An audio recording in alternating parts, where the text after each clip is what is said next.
Alrighty, we're live. And hold up, because yep, I'm sure who's gonna do that on me. Let me just hold up chat. I haven't got chat. Well, that would be important to have. There's no point in encouraging people to chat and not being able to see it.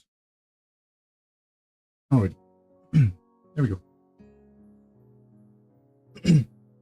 Oh, excuse me. Alrighty, so we were continuing on through Lily's route last time, and we'd just gotten on to Lily was just back from Scotland, and we've decided, oh, we're gonna take a wee trip up north to a little cottage, a little summer house, and have a little weekend away. Just Hisao, Lily, and Hanako.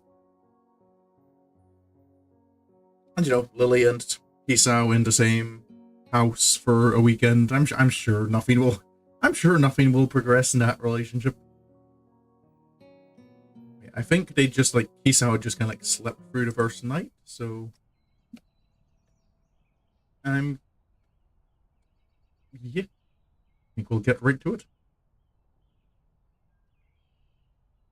Is he still sleeping? I think so. I'm not. I am, however, incredibly tired. It's getting late in the morning. I know that. He likely stayed up to watch television. I could hear it from our bedroom. Only because I couldn't get to sleep. Should we wake him? Oh, don't do that, Hanako. Please. No, we should leave him. I doubt he'd want to be woken early if he didn't get much sleep during the night. Thank you, Lily. Besides, he sounds so peaceful. It would be a shame to wake him when he's like this. Keep a straight face, Hisao. It is nice she cares so much, though. Your weekend away, you sat with the girl you like, and you're deciding, nah, I'd rather just stay in bed. Um, Hanako, could you go to the fridge and fish out what's needed to make lunch? All right. Just vegetables and rice? Hmm, that should be enough. We only need something simple, as we can eat in town later. Hanako's footsteps on the carpeted floor can be heard, moving away from the living room. As they do, I feel Lily's hand gently rest on my chest. Oh, good morning, my love. Welcome to the stream. You haven't missed too much. Hisao hasn't even opened his eyes yet.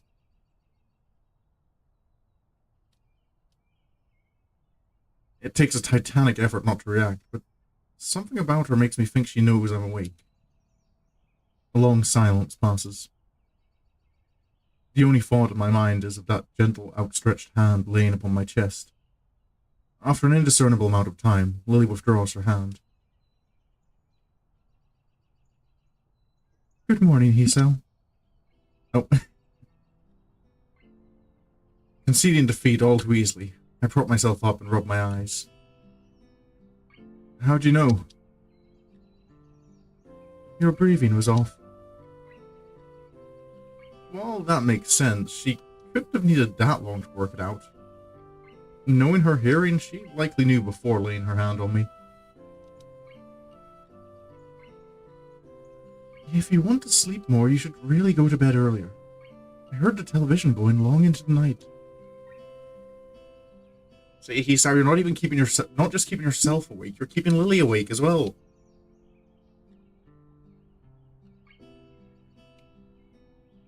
Sorry about that. My medications have been interfering with my sleep for a while now. Even if I'm tired, I have trouble actually sleeping. I'm sorry for bringing it up, Hisao. I sigh. This is exactly the kind of thing I wish others wouldn't do. Ooh. I'm gonna put a save down. Insomnia side effects, yep. I don't think waving her off is the right idea. But I'm kind of cautious as to what Hisao means by addressing it. Like, is he going to get annoyed or just... I don't trust Hisao. But I don't think it's right just to be dismissive about it. I'd say, to be honest with her, but you did. I'm just kind of... Ritten's root has me not trusting Hisao. Come on. You worry about me more than I do at times. It just means I have to sleep a bit longer, that's all. But still... I'd say that I look absolutely fine, but I guess that wouldn't have a lot of meaning for you. She gives a sigh of consternation before trailing off with an amused chuckle, giving up the point. If you say so. Please do take care of yourself, Hisao. Go on. Hanako could use some help. She moves to protest, but reluctantly acquiesces and disappears into the kitchen, her hand running along the smooth white walls as she slowly walks. For a while, I sit and watch television in an attempt to wake myself a little more, but it's futile. I don't have anything better to do, so I follow Lily's lead. As I round a corner, I see Hanako and Lily, backs turned, quietly cutting food on the granite-coloured counter. I'm temporarily engrossed as I watch Lily guiding the knife down carefully with a finger on the cabbage she's cutting. Each slice delivered slowly, but with precision. She seems a little slow, but considering that she can't see what she's doing, it's a small wonder she can cook at all, let alone for both her and Hanako. Hi, Hanako. Lily.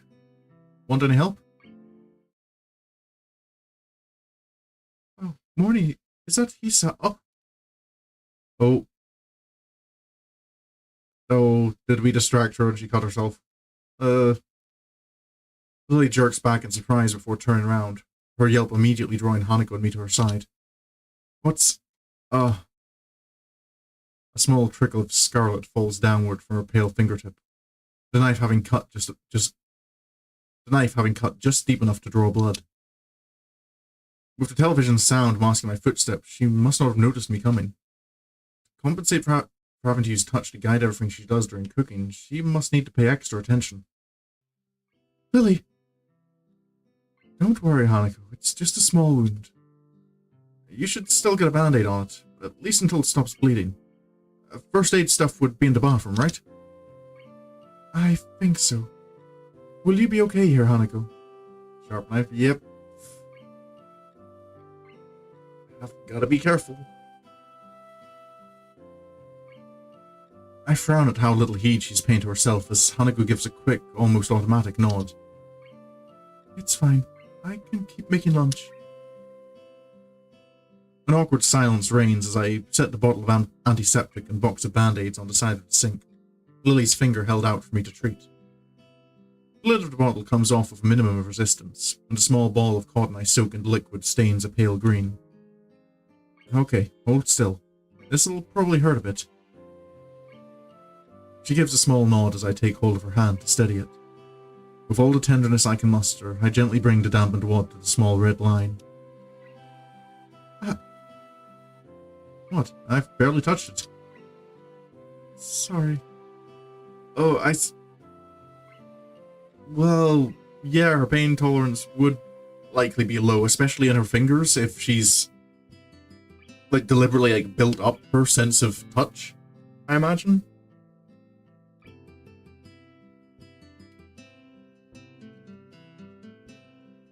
When you're that.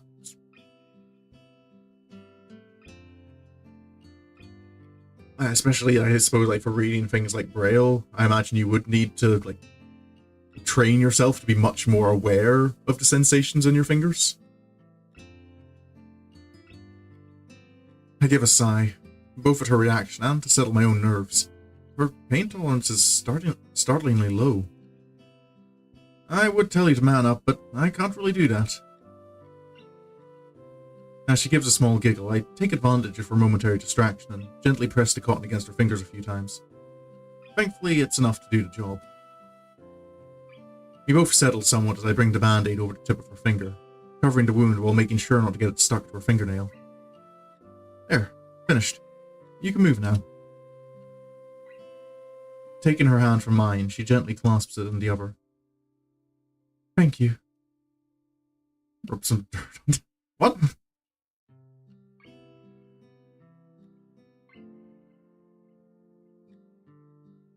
Why are we rubbing dirt on things?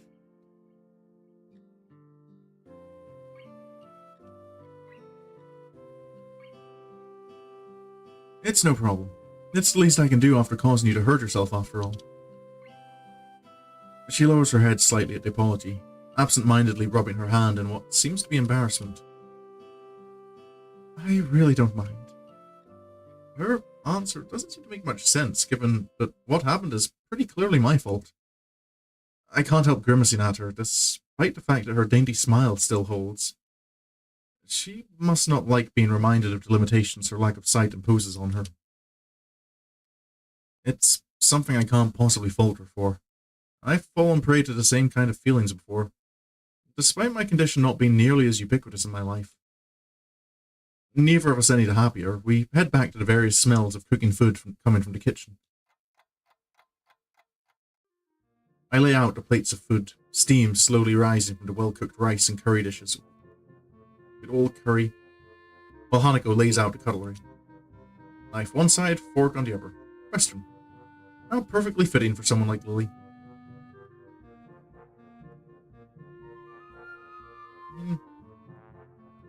Guess it's an American saying. It's an alternative walk it off from hand. Oh, okay. Yeah, okay, that's a phrase I hadn't heard. I'll have to add it to my vocabulary.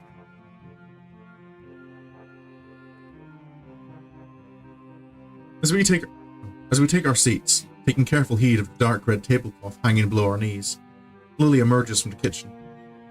In her hands are 3 glasses and a bottle of wine.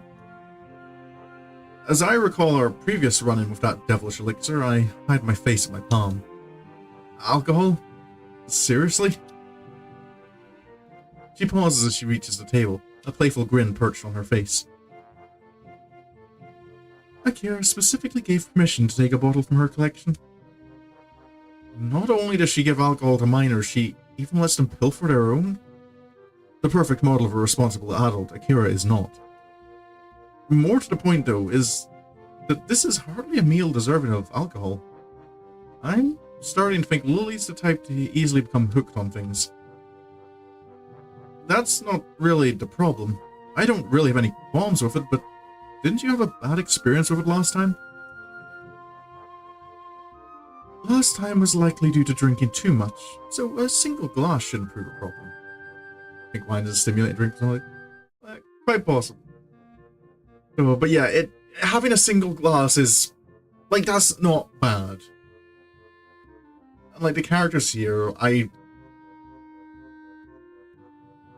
know it's below, like, the legal drinking age, but I still feel like a single glass of something like wine is probably okay for someone in their late teens. Downing the 2 whole bottles between the 3 of them, though, that were taste, smell, texture, all things. Yeah, I suppose. It's hard for me to say because I've just never been fussed on alcohol myself.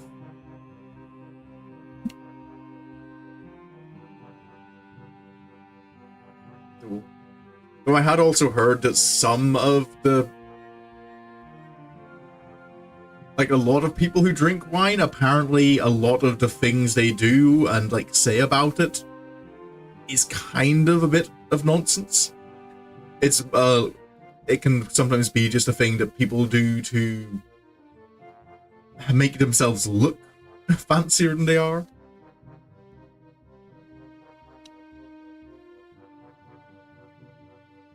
Think of it as a learning experience. I can't recall many learning experiences that made me feel rotten before putting me to sleep, but I'll take your word for it.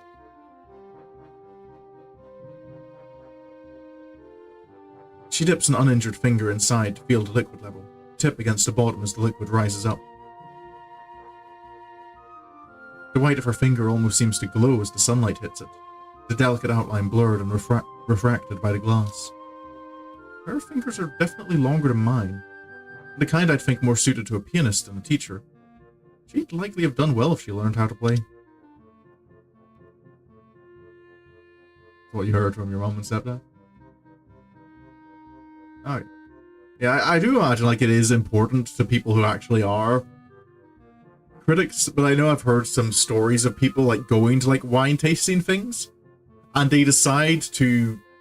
like, I remember one case I heard was they decided to, like, lift it to the ear and kind of swish it. And kind of just told everyone, oh no, you can tell by this type of sound it makes, like, what... like, you can tell something more about it. And everyone else around in the drinking session, like, started doing the same, like, raising the glass to their ear and swirling it a bit.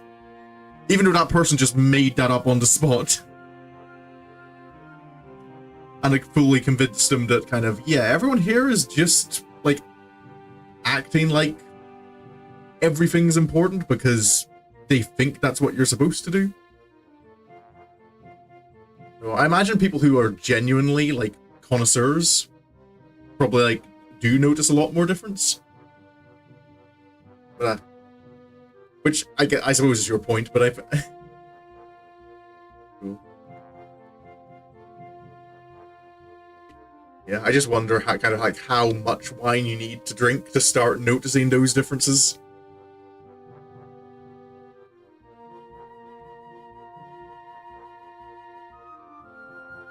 Say something with confidence, you can make anyone believe you. Yep. Or what's the thing? You can get access to pretty much anywhere in the world as long as you can walk with confidence and carry a stepladder.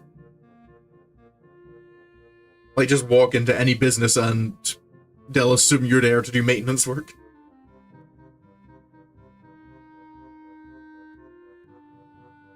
We quickly dig into our meal, forks and knives clattering against plates. None of us are particularly eager to speak while eating. Lily altogether too reserved for such a thing, Hanako probably too shy to start a conversation, and I too busy savouring the food. Such a pedestrian activity, eating together at a table. It seems so utterly normal, yet makes me realise how long it's been since I've done something like this. Just the three of us, sitting around at a single table, eating as if we were a malformed family. Maybe this trip, as far away from everything as we are, was worth it. It takes quite a long time, but eventually we all finish our surprisingly filling meal. The wine, thankfully, has little effect given we'd only had a glass or two each. I slump back into the seat, rubbing my stomach contentedly. Oh, I'm stuffed. Lily pats her mouth with a napkin. Twice. Only twice. And with evenly timed intervals in between. It's hard to tell sometimes whether how she acts is a well-trained routine or a well-rehearsed act. I think I must be as well. Did you like it, Hanako? It was nice. Now that we're well fed, shall we be off? Off? Where? You weren't privy to this discussion between Hanako and me earlier. I get the impression that she's having a subtle dig at my sleeping in. We'll be going into the town nearby. I guess I should have expected two girls to take a holiday as an excuse to go shopping, no matter where on the planet they may be. I am interested to see more around the north, though, so this can only be a good thing. I mean, it might not necessarily be shopping, just having a look around a different town can be fun. Sounds good. How long's the walk in, then? It's supposed to be around a mile to a mile and a half. This is Japan. You don't use miles, you use kilometers.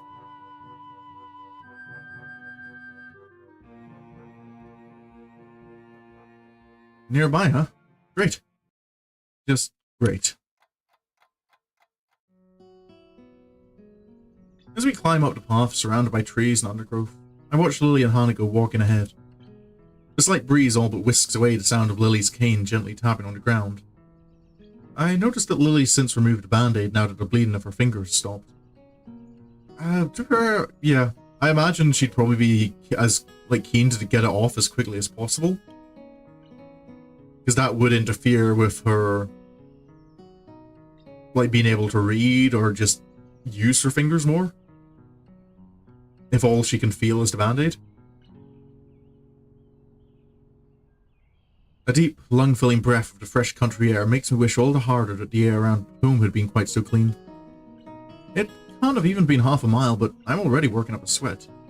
It isn't a pleasantly cool day, though, so I shouldn't be too hard on myself for it. Hey, Lily. How well do you know this town, anyway? Since I spent quite a few of my vacations here up until I entered Yamaku, I'd say I know it fairly well.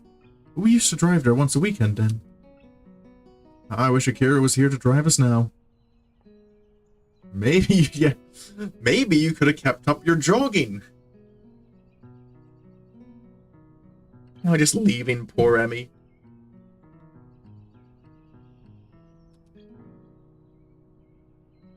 I quickly take a moment to rub my hands a couple of times, staving off the oddly cold feeling in them. Do you like it up here? I'd say it was nice during winter, but as you can work out, summers get a little too hot for comfort. It's nice and quiet at least. My family's real house is quite far south.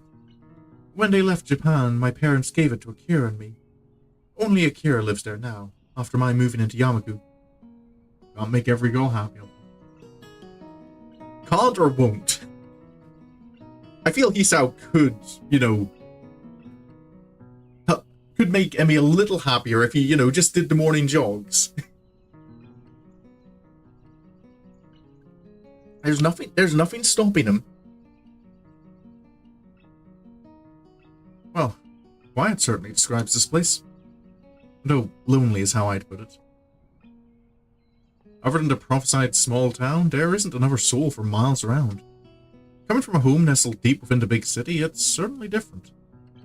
I think that if I'd not come to Yamaku, staying out in the country like this would be too much of a change to get used to.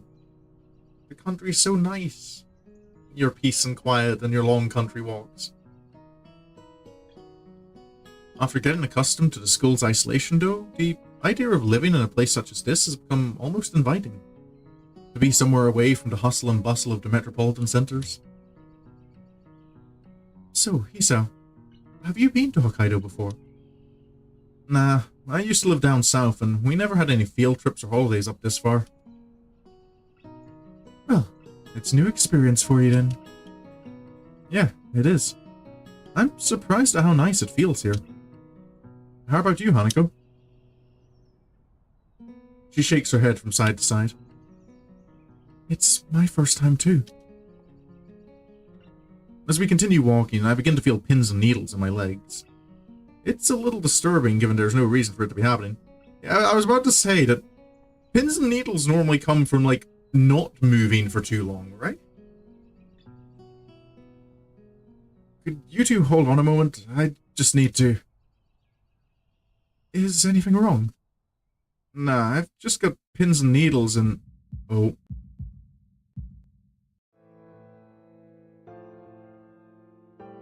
Oh, boy. Hisao's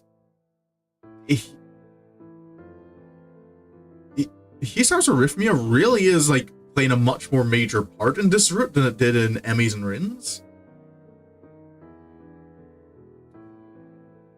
Hisao, you really should have been joining Emmy on those jogs.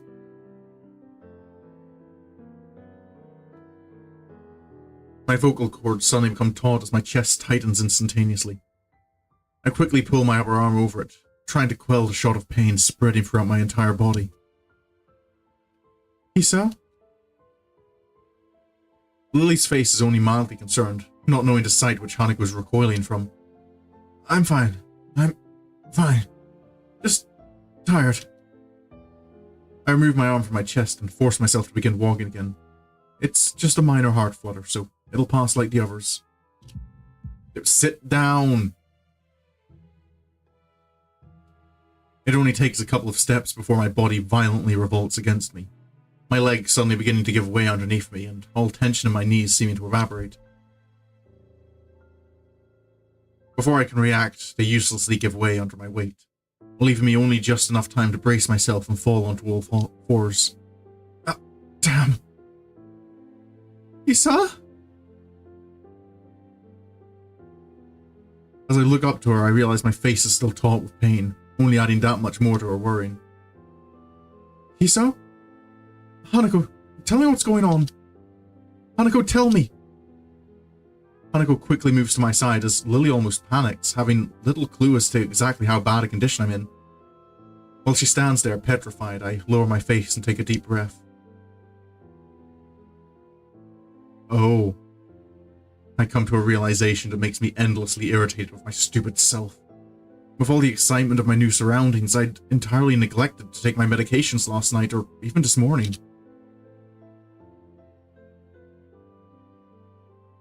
Taking another breath, the acute pain in my chest begins to die down as suddenly as it had arrived. Thank God, thank God, thank God, thank God, thank God.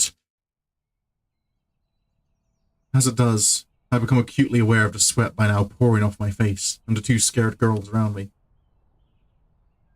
Hisao! I'm fine, Lily. I'm fine. I screw up my brow in an effort to lever myself up. Hanako's arms quickly moving to catch me if I fall as I stumble a bit before regaining my balance. Yeah, it's starting...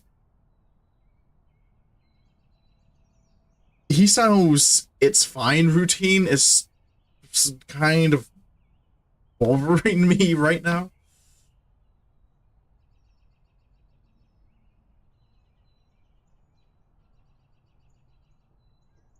Oh, like...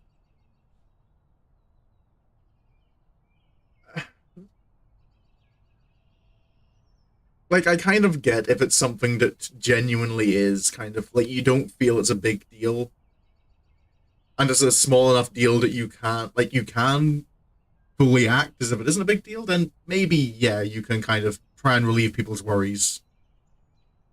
But, right now, it's a blatant lie. Like, both Hanako and Lily are not going to buy the "it's fine" act when you're collapsing.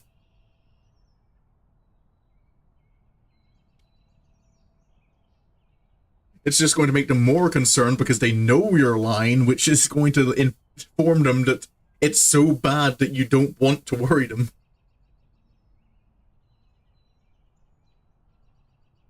I look to Lilly and Hanako, worry written on both their faces. I feel awful. Utterly awful. I think we should go back. Realizing the futility of protesting, I look away in frustration. Fine. Oh. Alrighty.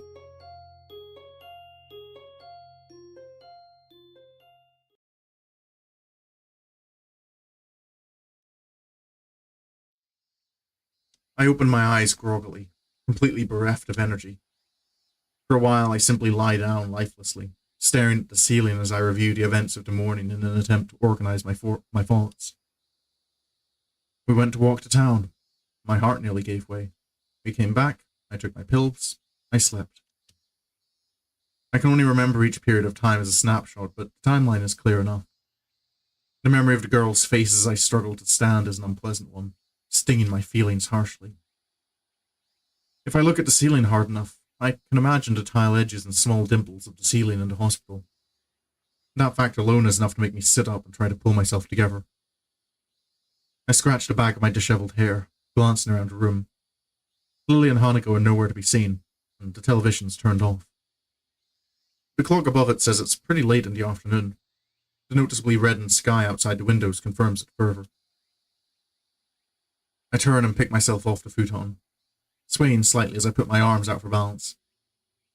I suppose I'd better go look for the girls to see if they're all right. As I look out the window, I faintly see something in the distance.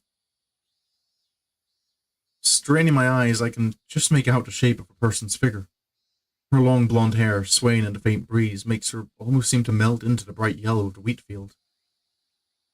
Without a second thought, I leave the room to follow that lone apparition.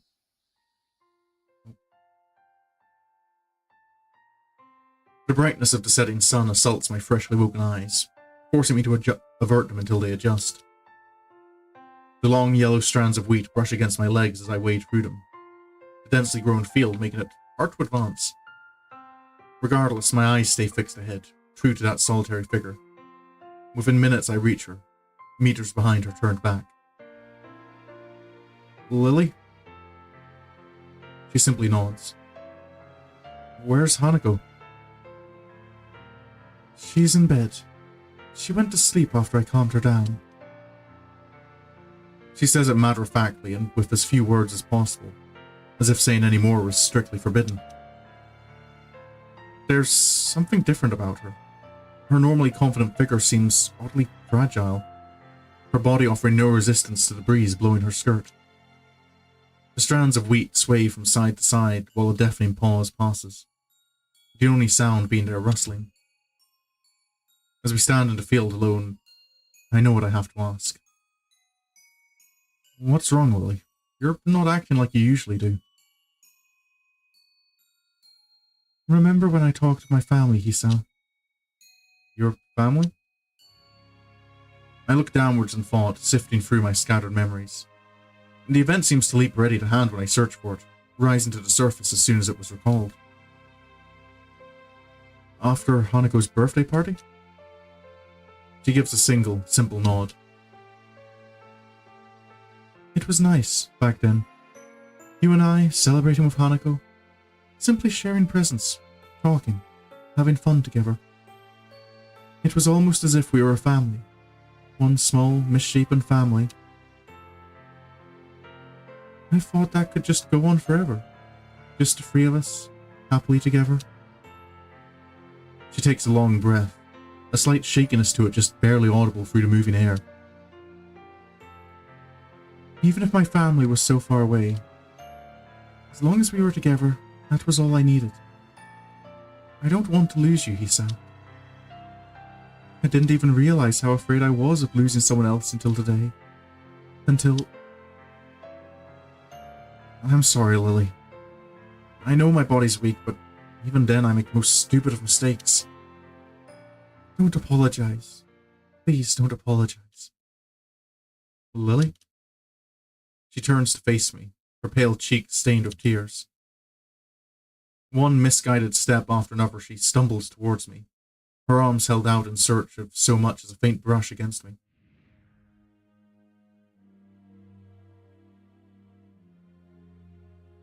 My heart doesn't race nor pound as I step towards Lily, gently taking and steadying her in my arms as she clutches to me, sobbing.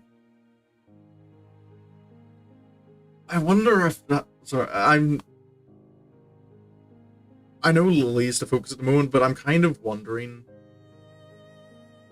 Lily's had that thought of family. I know Hisao had that thought of family when they were around the dinner table as well. And... it kind of has me wondering, like, does Hanako feel the same?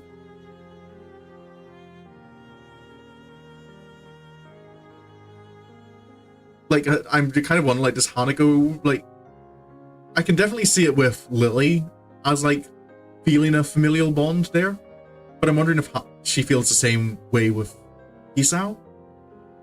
Because I can imagine especially that... how that could, like, upset her. Given she was in the accident where her parents died. To have another... sort of family member... like, collapse like that in front of her.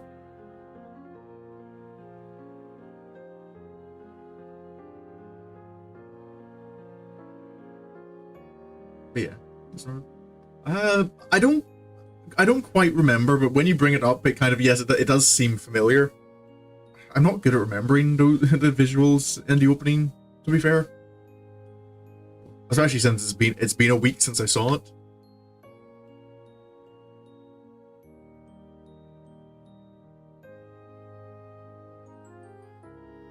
Oh, sorry, I thought I heard someone in the house, which is concerning because I'm supposed to be home alone at the moment. I'm getting more noises from the rest of the house because I've got my door open to help keep the room ventilated. Because, you know, there's no one else supposed to be here. So I might as well keep the door open.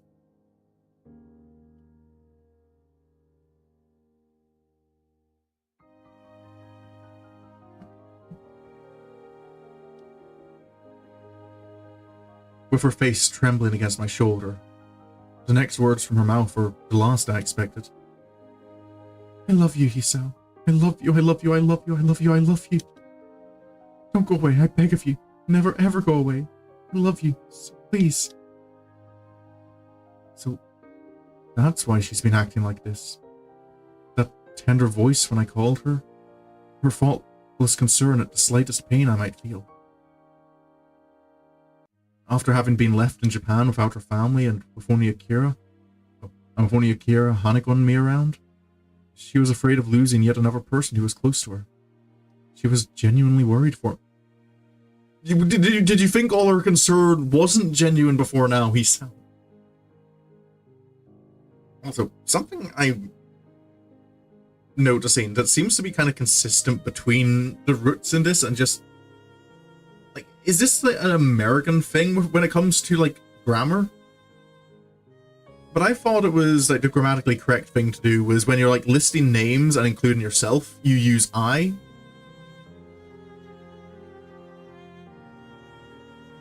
Like, like, when he's listing the names, like, Akira Hanako... would it not be Akira Hanako and I, rather than Akira Hanako and me? Like, I'm just wondering because it seems to be, like, consistent that they use me instead of I. Is that just American grammar?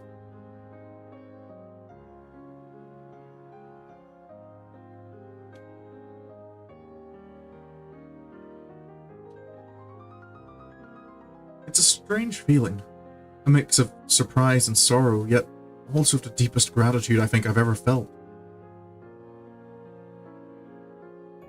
You sort of see something. I had to blame the character in the...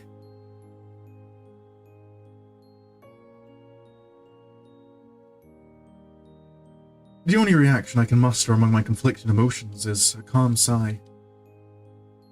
You idiot. So? For a fleeting moment, I feel her body become still, The only movement to be felt is the calm afternoon breeze. I said it before, didn't I? It's only natural to feel concerned about those around you, but everyone speaks. I am well aware of that, but still. It's not my question. Is that a deliberate? It's just, is that a deliberate choice or not? Because weren't the different routes written by different people? So it just kind of feels odd that in all of the routes it feels like that same mistake, same mistake has been made. Which made me wonder kind of, wait, is that a difference in grammar in the US?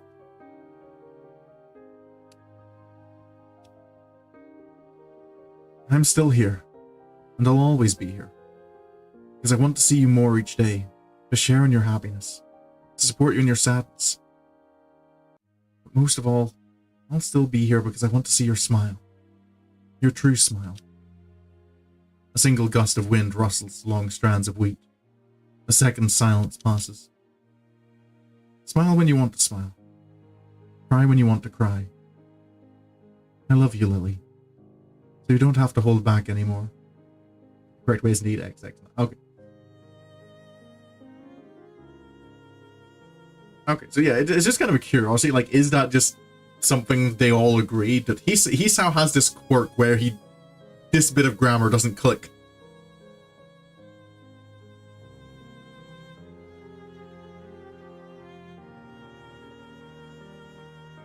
With that, her arms clutch my back as tightly as she can, her face buried beside mine.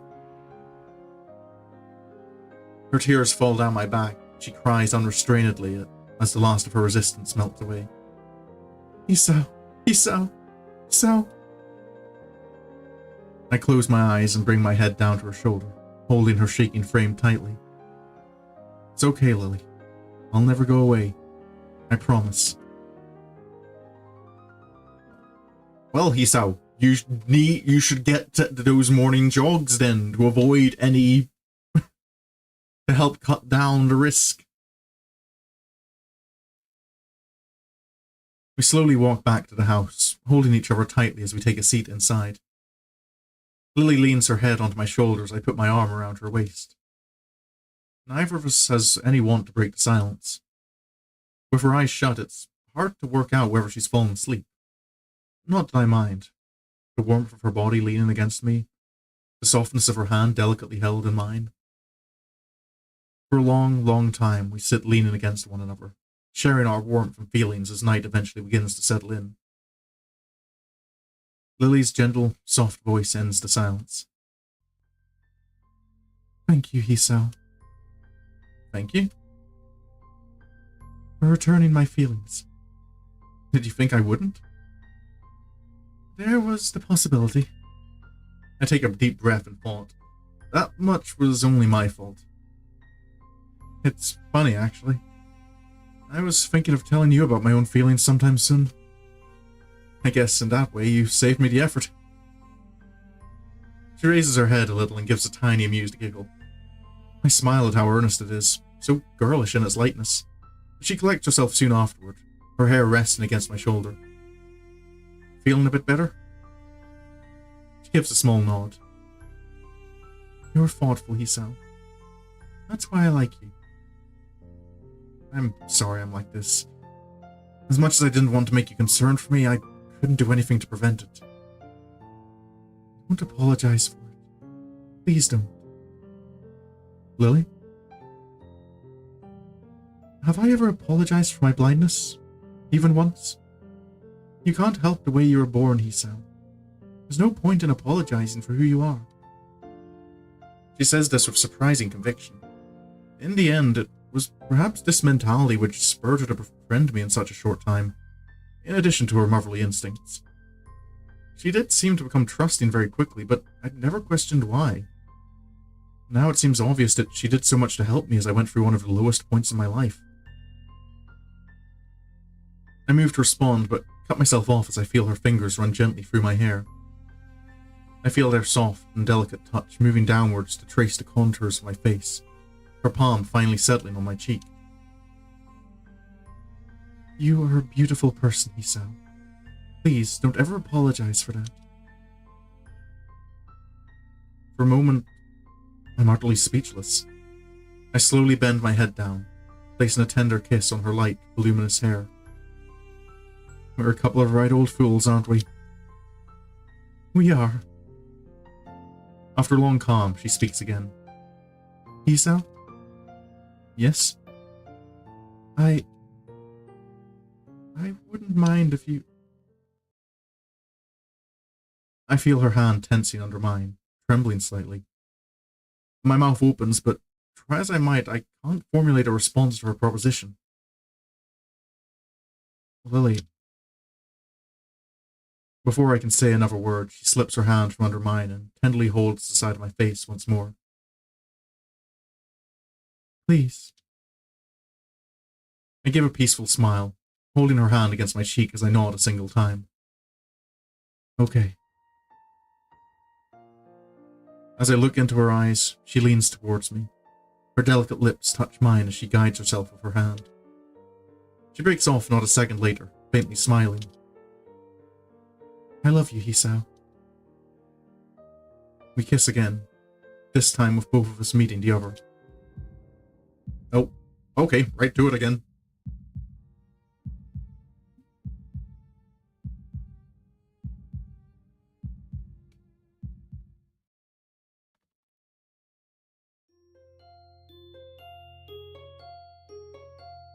They really don't waste time on this, dude. Like, well, within an hour or two of, like, even just confessing you have feelings for each other.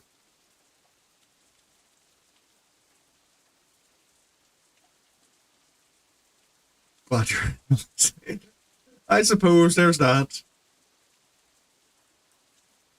Oh.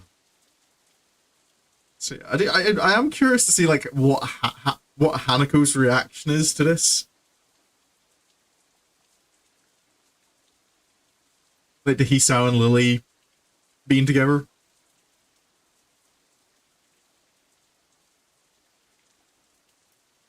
After being woken by a sound, I open my eyes with a measure of reluctance. Turning my head to the left, I find the rain outside sweeps against the windows loudly. Spray after wind-blown spray lashes against the glass, as if trying its hardest to make up for the summer's previous heat. I sit up in the futon, holding the back of my neck to try and subdue the pain from my awkward sleeping position. By all accounts, I should be lamenting the turn in the weather, given that this is our last day here. The events of yesterday refuse to stop flooding my mind, though. To be honest, you got scared that Hanako stumbled across it. Oh, okay. Yeah, I think you'd mentioned, like, the only time that happens is in one of the scenes with... Is it Emmy that Rin walks in?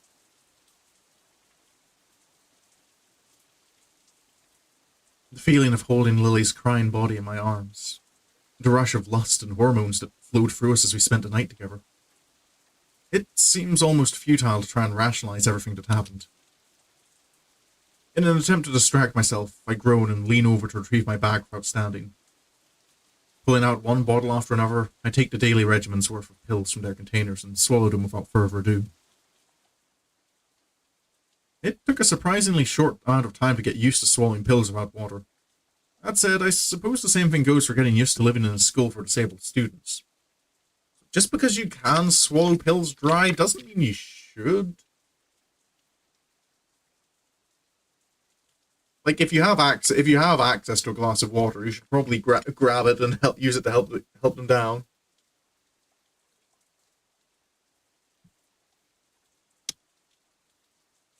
Remembering Yamagu, I become all the more grateful for having the chance to get away, even if it's just for the shortest of times. I appreciate the chance to spend time alone with Lilly and Hanako, away from the bustle of school life, even considering the latest complications. I never thought I'd say it, but the idea of living away from the city in a nice, tranquil area is an inviting one. It's a thought that barely a year ago would have seemed simply ludicrous. A flash of pink, no doubt Hanako's gown, peeks from around the corner. Realizing I must look a sight since I've only just woken up, I slamp the remaining pills into my mouth and run a hand through my hair. Morning, Hisao. Is it just the filter they've used, or does Hanako look like concerningly pale? I,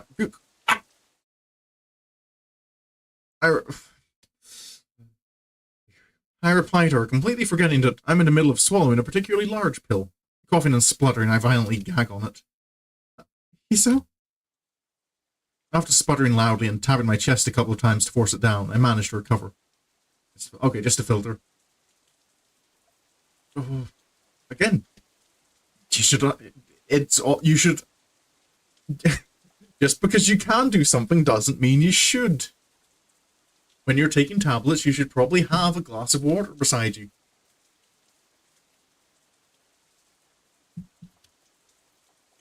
I'm fine. I'm sorry. Forgot I was swallowing. Sorry, I didn't mean to. I hold my hand up, gesturing for Hanako to stop. I gagged. It's my fault. Morning, Hanako. She pauses a moment before bowing in reply. Staggering in behind Hanako is the familiar figure of Lily, also dressed in her pajamas. With her eyes full of sleep and her hair bedraggled, she's a sight to behold. Hi, Lily. Good morning, Hisao. For a while, a silence hangs in the air as neither of us know what to do. Given what happened last night, we both have more than enough reason to be finding the situation awkward. Just how are we meant to react to meeting each other after something like that? There's a question as well, like, has Lily already mentioned to Hanako that...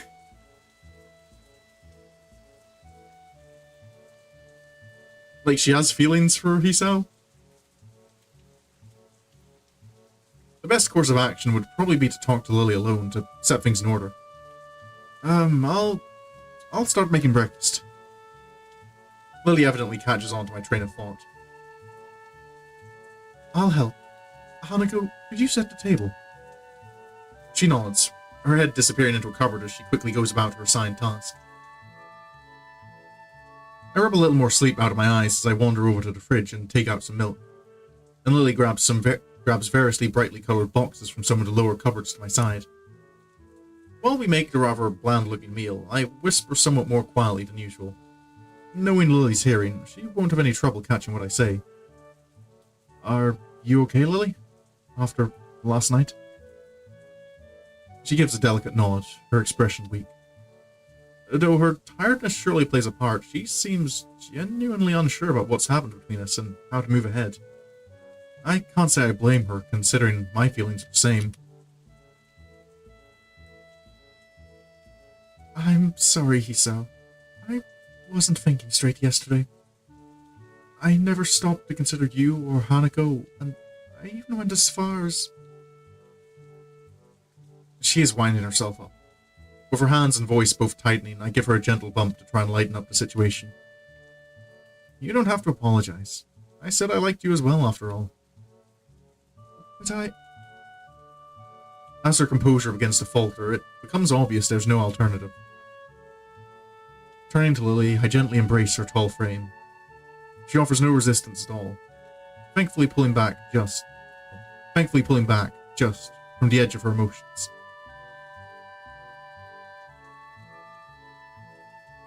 Despite our reassuring embrace lasting only a matter of seconds, I notice Hanako wordlessly watching. The plate in her hand hovers inches above the table, her action halted midway by the sight.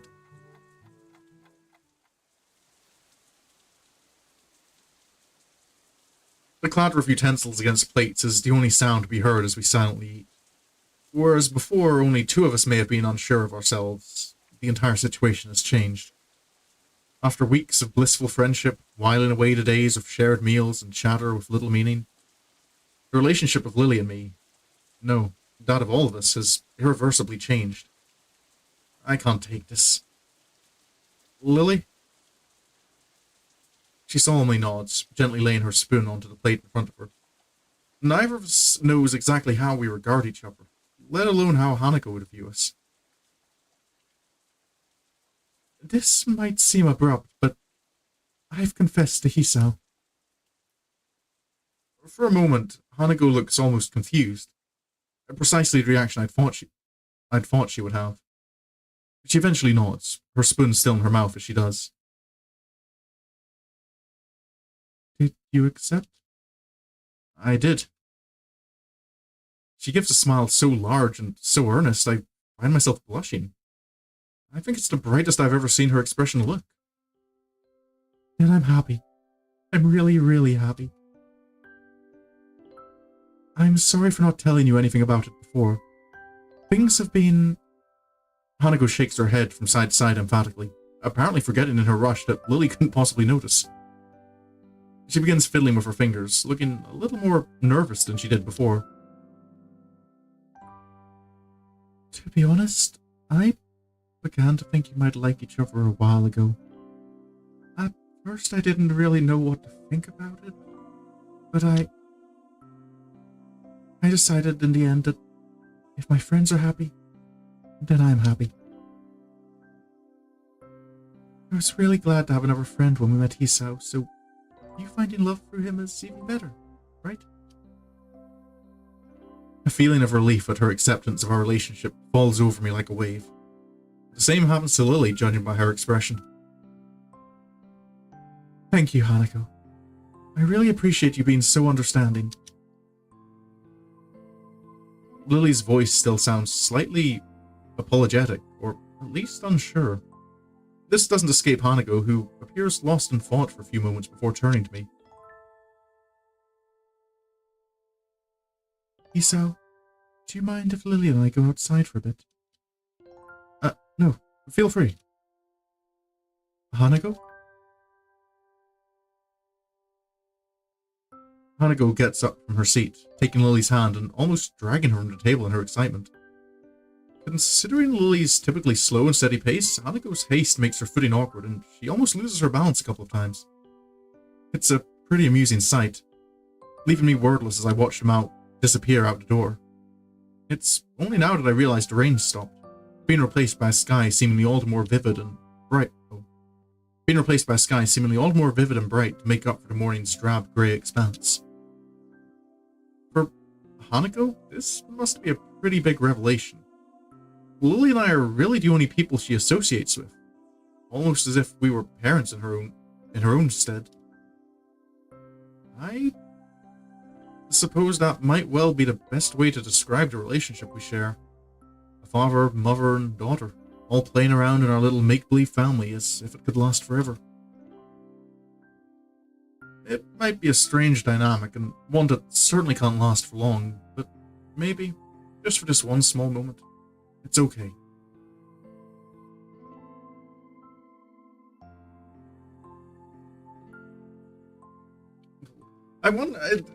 Part of me's wondering now, just though, I feel it's like maybe like occurring to me in District because Lily and Hanako are like, you spend more time with the both of them. But given that like you've got the 5 roots, so all like Hisao has Hisao is someone in a way that like all 5 girls could fall in love with. And it's just kind of got me wondering, like, did any of the roots ever bring up the idea that one of the other girls who it's not her root, and Hisao doesn't return to his feelings, but still ends up falling in love with him? Or is it all...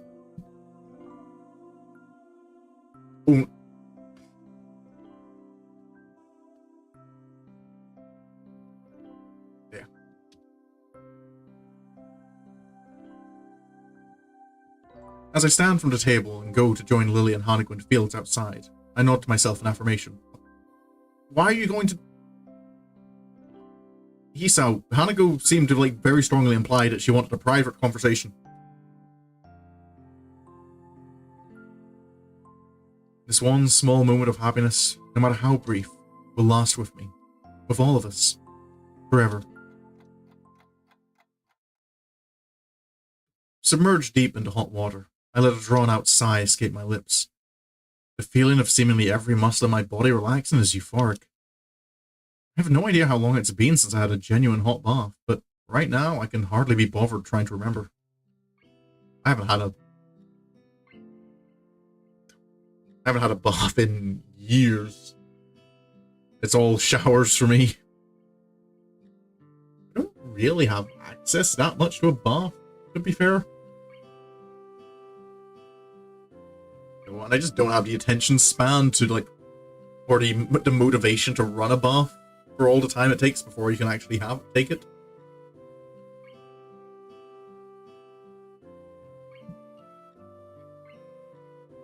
Maybe I'm giving the simple fact that for once I get to have a real bath more credit. Maybe I'm giving the fact that for once I get to have a real bath more credit than it's due. The chance to just calm down, allow myself to unwind and have some time to myself is a welcome one. Hanako, Lily, and I wandered about outside, exploring the extent of the surprisingly large tract of land surrounding the house. Then we spent the majority of the afternoon resting, watching television, reading, and playing cards. It may not have been the most exciting finale to the trip, but such tranquil peacefulness is something to savor. Even after we return to the school tomorrow, I think I'll remember this little house in Hokkaido for a long time. It's a pity we only have a couple more hours to spend here before going to get the train back. All I can do is yawn contentedly while I watch the steam slowly rising from the clear water's placid surface, my eyes eventually logging onto the ceiling. Our exams are imminent. I've barely studied at all for them. On top of that, I don't even know what I'll do after graduation. Passing exams is all well and good, but to what end? Also, now, of all times, I'm getting into a relationship. What the hell am I doing? I guess I shouldn't think like that. What's done is done, and maybe this could be viewed as just another aspect of my new life that I'm working on. I enjoy being with Lily. There's more to life than school and a career, after all. As I busily attempt to rationalize all that's happened, I hear a series of raps on the door. I pick myself up and sit upright, trying to figure out the source. Free, no more and no less. Light yet assertive in their tapping, and timed regularly enough to tune a metronome. I'd be extremely surprised if it wasn't Lily. May I come in? Yeah, it's Lily. I'm still in the bath. I'll be out in a sec. I know. The voice coming from the other side of the door freezes me. After a second's thought, I rest on the side of the bath and let my arms dangle over the side. Despite trying my best to play it off, I can't help letting my mind wander. Sure, come in.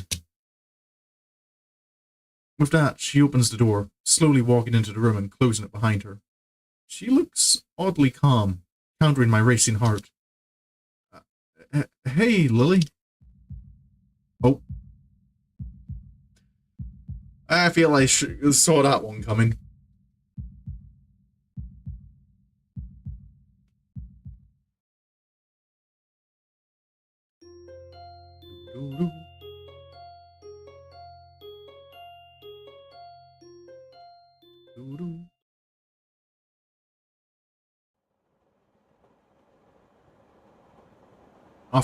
After a chaotic dash to the station and finding our seats in the otherwise deserted carriage, we promptly crashed. Looking at the time, close to midnight, it's a little surprised that few take this particular train. Hanako is fast asleep on Lily's shoulder, and I can only barely muster the energy to stay awake. The excitement we had a while ago probably didn't help.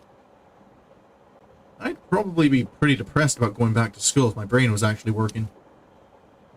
As it is, though, the sight of the nighttime scenery scrolling by is surprisingly beautiful.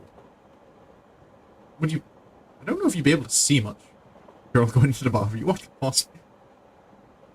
Yeah.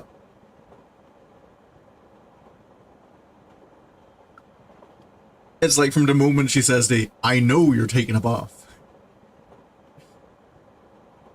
You can kind of figure out the intentions. And it's not like Lily's someone who could go in just, to look. Can you really, see much nighttime scenery on a train? Because the lights inside would kind of stop. You'd really just see mostly your reflection, wouldn't you?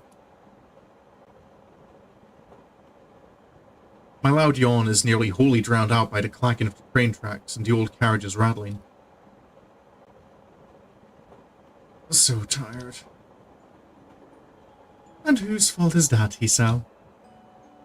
She really does toe the line between insulting and amusing sometimes, though I managed to wring out a weary smile.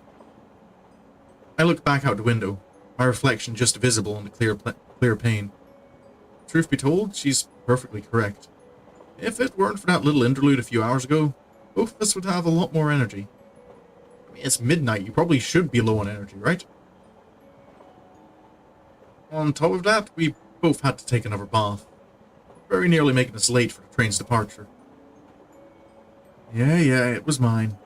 Still, getting into a bath with a guy is a dangerous thing to do. Evidently. Sorry, I guess I kind of took advantage of the situation back there. Well, I didn't exactly hate it. As she trails off, I look back to her. My eyes narrow as I see her slightly reddened cheeks and small grin, her mind obviously elsewhere. Say it. I knew the possibility of it happening was there.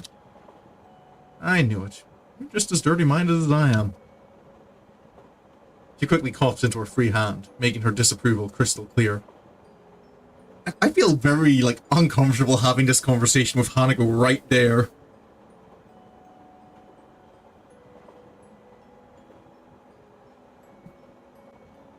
That's a rather crude way of putting it. Oh, and you would suggest? I merely have a healthy adolescent sex drive. So, in other words, dirty-minded. Almost seeming to sense the moment, Hanako mumbles quietly as she furrows her brow in Lily's lap. Lily's look of disapproval melts away as she gently smiles and strokes her hand on Hanako's long, dark hair. All I can do is watch. Watch and smile. I go to sleep.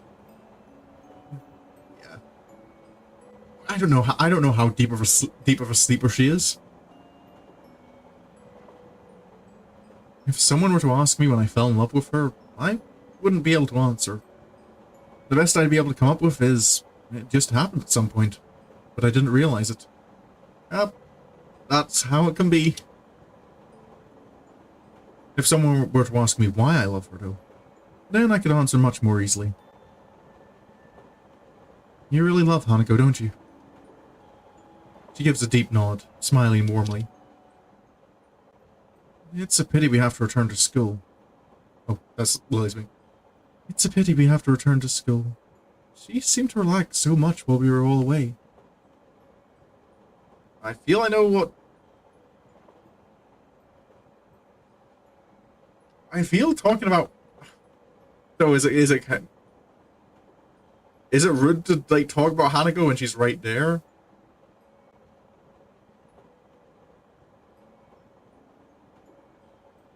Oh, but I just feel Lily thinks much more positively about Hanako than school, especially with her saying, oh, it's a pity we have to go back. It's like, oh, right, let's talk about that pity.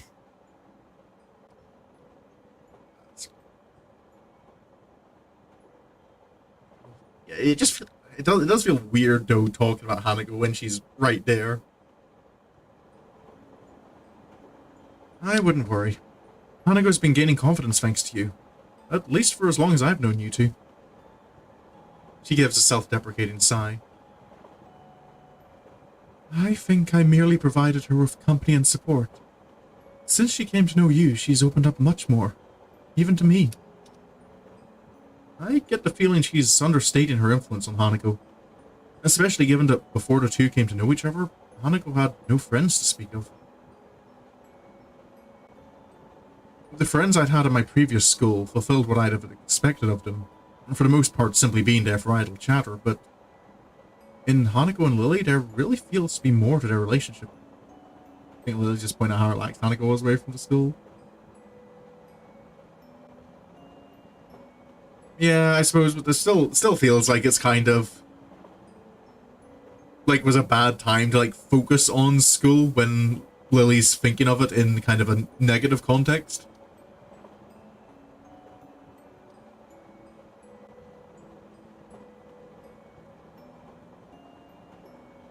A part of me envies it, but another can't ignore the fact that school year will eventually end. After graduation, I really have no idea what Hanako will do. This trip has shown me just how much we've all come to depend on one another. Indeed, we're all going to have to make decisions. Maybe that's the reason why, despite our return to school also heralding a return to the normalcy of everyday life,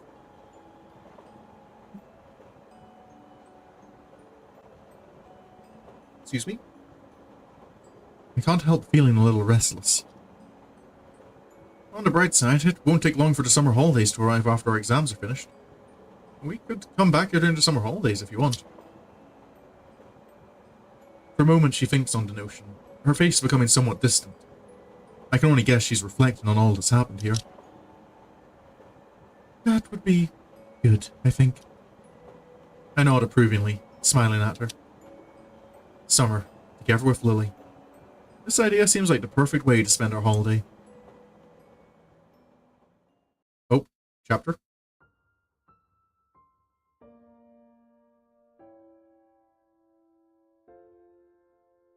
Future.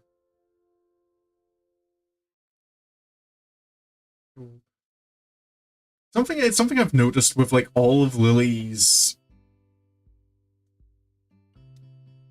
like the little portraits of her at the beginning of chapters all have her like holding on to someone. In the first picture, part of me wants to assume it's Akira. But I suppose it could be either of her parents as well. I just kind of assume Akira because Akira seems to be the one she's closest to. The second picture was with Hanako, and then the third seems to clearly be Hisao.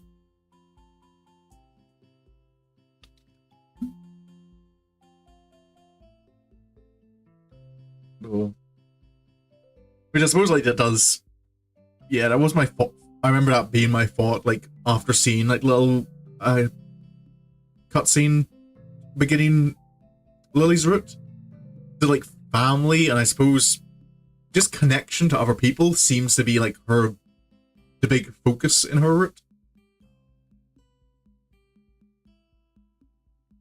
After the excitement of our trip to Hokkaido, it seems strange to be right back at the usual daily routine so soon. Indeed, it feels like a normal day, the same as any other. Actually, before I begin this new chapter, I might quickly run to the bathroom. So I will be back in just a moment.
Oh, turn the mic on would help.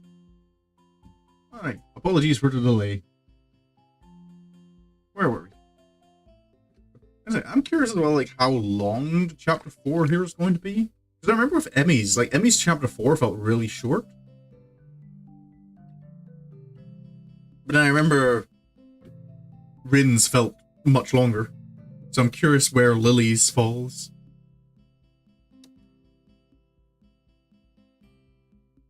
Well, that's what I'd like to think, anyway. To tell the truth, the atmosphere of the entire class, no, the entire school has changed. While an undercurrent of subdued trepidation had previously pervaded the class, now that the exams are in sight, it's boiled over into frantic studying, rarely seen otherwise. One day until exams start. It's horrific, really, that instead of studying, we went and wasted our time up north. We were such model students, too. You didn't waste your time. Time you enjoy wasting is not wasted time. Glancing around the class, even the bubbly, ever-energetic Misha seems oddly deflated. She sits at her desk, nervously chewing a pen while Muto lectures from the front of the class. Wait, on close inspection, I do believe she's eating it. I turn my eyes from the sorry spectacle. I turn my attention elsewhere. Hanako sits frantically scribbling in her notebook, her face mere inches away from the page, seemingly trying to record every word that leaves Muto's mouth. Shizune is, well, Shizune. Cool as a cucumber. She sits diligently taking notes of her attention wholly focused on the front of the class. Truth be told, it's what I should be doing as well, if not for the fact that I feel like I have a pretty good handle on what's being covered already. I wonder how Lily's doing. While she does have a good head on her, she has plenty on her plate, unlike me. Her class representative duties, taking care of Hanako, her other social contacts, her extra English studies. That girl really does take on a lot. The lunchtime bell brings a sigh of relief from the entire class, Muto being no exception. I get the feeling he prefers the more laid-back atmosphere of his normal classes to the frantic pace of exam prep we're subject to right now. Hit-chan! Oh, help me.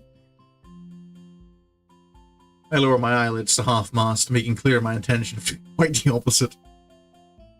Do you have to do the opposite? Do you have to, like the opposite of helping Misha would be actively sabotaging her studies, and why would you do that?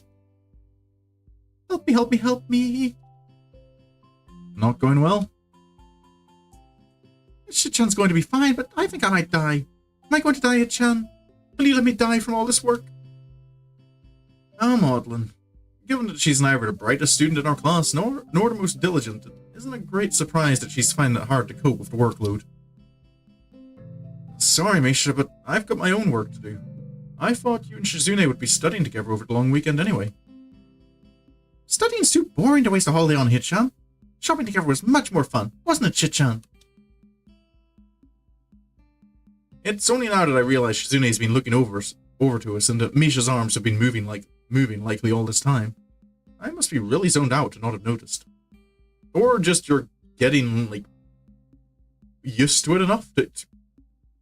The same way I think, like, when people are talking, you don't really, like, process how their lips are moving. You've maybe just become used to Misha, like, her hands are always moving when she's talking. What is it with girls and shopping anyway? Even Lilly and Hanako have dragged me out with them a couple of times. But you went anyway? It's so rare to see a guy who likes to go in shopping.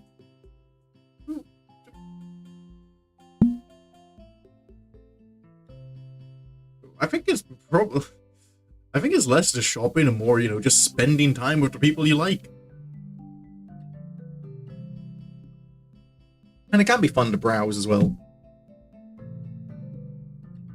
Just going out, looking at things, window shopping.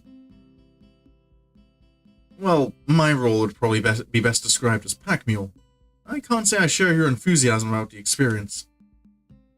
Back to the exams. You studied after you got back from the days off, didn't you?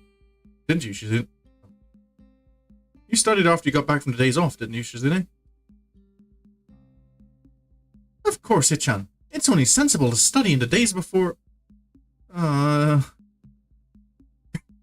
Misha makes a sound vaguely similar to a dying cow as she realizes her folly and unceremoniously flops onto her desk. Betrayed even by her best friend. Judging from Shizune's quite frustrated look at Misha, she probably told her to study as she did. Don't worry, you can still gain some grades if you start studying now. Maybe. Misha does not seem overly amused. It seems the bubbly balloon of everlasting cheerfulness has been cruelly popped. Shizune's signing goes unnoticed by the moping Misha, earning her a quick poke in the shoulder. It takes barely a moment for Misha to get back into form. Oh, so what did you do over the weekend, Hitchan? I just took a trip up north with Lilly and Hanako. It was pretty nice. I see both of them narrowing their eyes at me, their minds surely in the gutter. The fact that their suspicions are founded makes the situation all the more awkward. We just studied and went sightseeing. There's nothing more to it. After such a flagrant lie, I realized that it may not have been the best step, considering Shizune's connections and her total lack of restraint when it comes to questioning someone she suspects of telling untruths. I really have no idea of how she's going to take it, but she'll find out eventually anyway. It isn't as if it's really her business who might date in any case. And yes, Lily and I are going out now. While Misha receives the news with an enthusiastic smile, Shizune gives a look of mild surprise, somewhat masked by her cool demeanor. That there's... Yeah. Whoever you date is your business. I hope you two go well together. Misha gives a look that says this is the most quarter I could possibly receive on the matter. It's all I wanted, really. After she says this, though, Shizune begins to sign something else, then stops herself and shakes her head at Misha to prevent her from translating. Oh. I suppose that's like one thread that hasn't really been unraveled yet, is what happened between Lily and Shizune. Normally I'd think this strange enough, but the awkwardly casual wave Shizune gives before walking off with Misha in tow adds to my confusion. Shizune is hardly the kind of person to pull a punch or communicate without forethought. I shrug my shoulders at the duo's odd behavior and look towards Hanako's desk, but see that her chair's empty. She was definitely here before, so I guess she just didn't feel like waiting. I'll go grab some food alone then.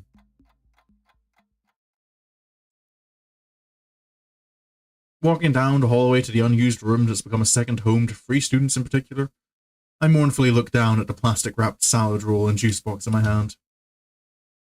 The cafeteria's food really is unappetizing. Maybe I'll consider this my penance for my recent indiscretions. Opening the door, I notice one less quiet figure than I'd expected. Oh, no Hanako? It's strange. Despite having known Lily for months, I can't help thinking back on the very first time I opened this door and saw her silently sitting in the sunlight. I meant you find out through both their routes? As in, you find the same thing out through both their routes, or do you need to go through both routes to, like, get all the pieces of the story?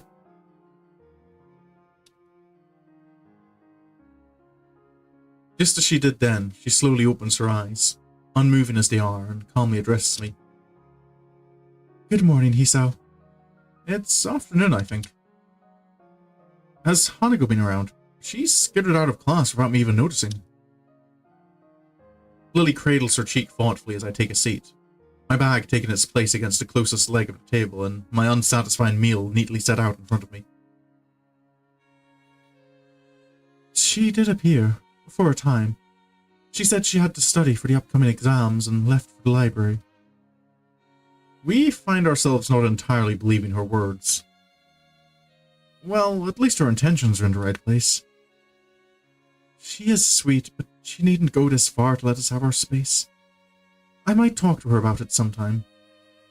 You find the same thing out, but you basically... Oh, okay. Yeah, so you learn the same story, you just get the other, like, perspective on it.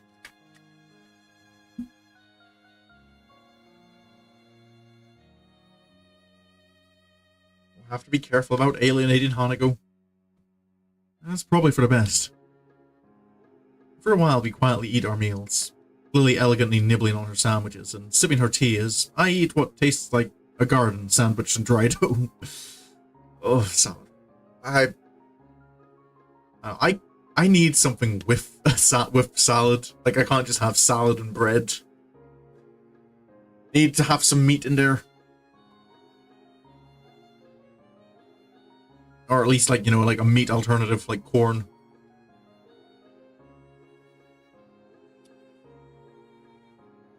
The atmosphere feels slightly strained, neither of us knowing quite what to say to each other now that our small talk has dried up. Eventually, we both finish our food, with no conversation forthcoming for quite some time. Eventually, though, Lily's soft voice breaks the silence. A lot happened back there, didn't it?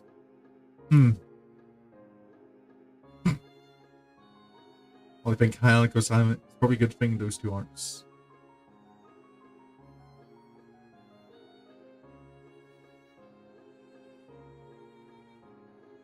Yeah. I suppose that is like, well, in a way, like your partner should be I believe like should be a higher priority than your friends.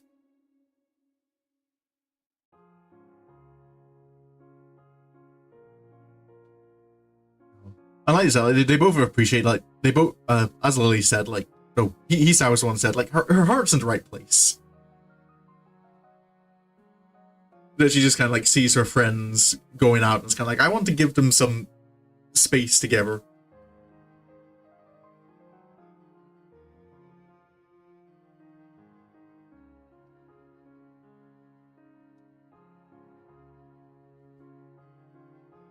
I know everything happened in kind of a hurry, but I don't regret anything that happened in Hokkaido. Not one thing. Maybe the near heart attack? Maybe you should regret that.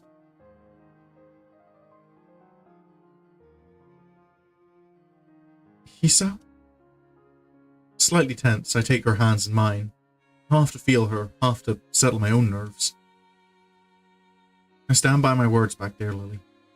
I love you, and I won't leave you. I only wish for you to think the same. She silently reflects for a long time, which feels like an eternity. Her reverie comes to an end as she takes one hand from mine, placing it over them as she leans her body forwards and stands out of her chair. And a heart attack held him. Yeah, maybe. I guess, but he also could have died. But that would have been bad.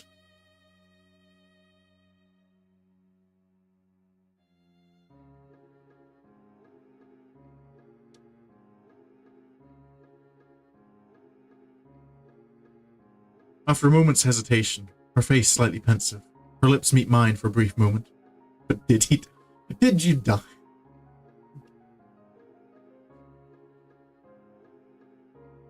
Oh,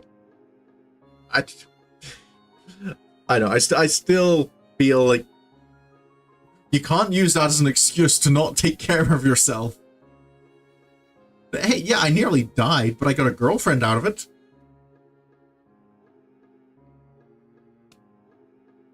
Still think he needs to start doing those morning jogs.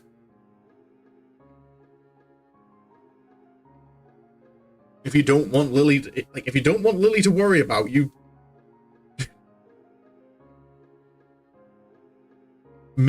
try and do what you can to reduce the risk of something happening to you.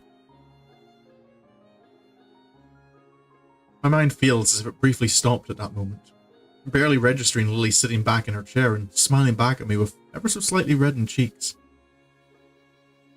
Hearing that makes me very happy, Hisao. I would be glad to stay with you. Maybe it would be good to slow things down a bit compared to before. And we still have school after all, and our exams.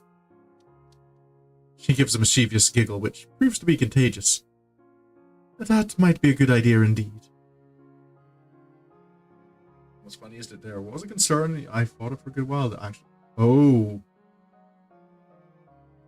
Oh no. Now I get to go forward with anxiety of what's about to happen. Do you think you'll fare well in your exams? It's only one day until they arrive, as you say. I probably should have studied more, but I think I've got a good enough head to manage. That said, I had to bat off Misha and Shizune. Is your class as worried about the exams as mine? She lets out an exasperated sigh, all but confirming it. I'm thankful for the atmosphere becoming a bit lighter. I think so. I've already been asked for help by 2 of my classmates, and there'll no doubt be more. Think of it as your first training in being a teacher, maybe. That's probably a good way to think of it. On that note, how are you faring in your English studies? I remember it was far from your strongest subject, and the few sentences you memorized to speak to my mother aren't likely to help. Damn, right on the mark. You got me. If you don't mind, would you be able to possibly help in that regard? Please? It would be my pleasure to help you, Hisao. But in exchange... She lowers her eyebrows at me. Her fetish nature? That's a word I'm not... I know about it, but I'm not really familiar with it. Tentatively coming to the fore. No problem at all.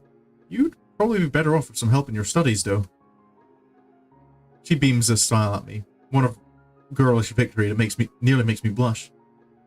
I get the feeling she's aware of how to use her face to twist my judgment, so I should probably be more on guard. Here and now, though, a study group seems like an expedient way for both of us to shore up our more lacking skills. The school bell rings out, reminding us that time isn't going to stand still. Huh, lunchtime's already over. It sure is easy to lose track of the time here. This room's so far out from the other clubs and activities, not much sound can reach us. That's probably most of the reason why. A place far from all the others, alone with just one person whom she loves. As Lily stands and collects her bag and cane, my thoughts are cast back to the time we spent in Hokkaido. Before I go, Akira and I are having a homecoming party in my room tomorrow. Will you be able to come? And back again. My schedule is free, so I should be able to make enough room in my study time to make it. Good to hear, Hisao. For what it's worth, I'm glad you're back from Scotland. Once exams are over, we should have some more time to ourselves. Holiday starts soon after too. Okay, so I really wish this game had the dates in it. Because I don't get really off, I was really confused during something that happened earlier in Lily's route, which I think I misinterpreted. Like, he was talking about fall, and I kind of assumed, oh, it's the end of summer. But now it's kind of, okay, we still have the summer holidays coming. Oh. My sense of time in this is all over the place. We can start the holidays with Tanabata then, just as we promised at the school festival. She brings her hand to her cheek and laughs slightly nervously, recalling the event as I silently thank myself for managing to remember. It seems odd to see her react in such a way, though it's not like I never saw her embarrassed before. I'd better be going. Farewell, Hisao. It's been pointed out time frames between the routes don't seem to match up. No, it's not even just between the routes, it's in the same route. I kind of am losing track of, like, when is it? How long has passed?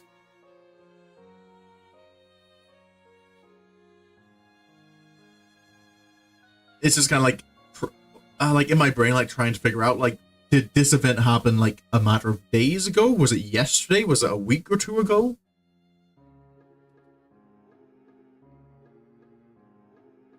Bye. Whether it's out of habit or just a stubborn desire for one small fragment of normality, I hold my hand up in farewell just as I always do. At least I'm consciously aware that I'm doing it now. I think I'm beginning to see a bigger picture than I ever had before. Not only with Lily, but also my life ahead. The chains of my past are finally breaking. Doo-doo-doo.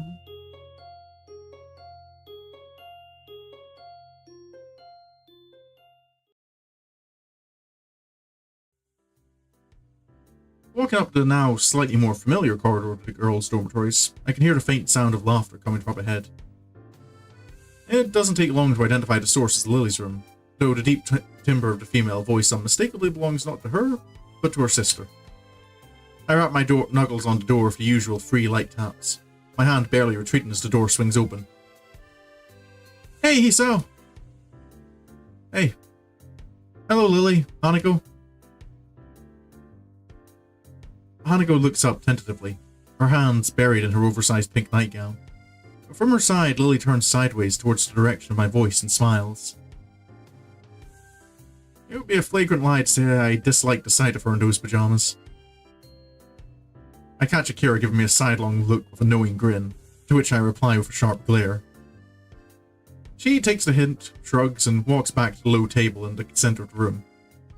As I go to join her, Lily gives me a nod of greeting and starts pouring me a cup of tea. It's nice to see you again, Hanako. You've been getting around recently.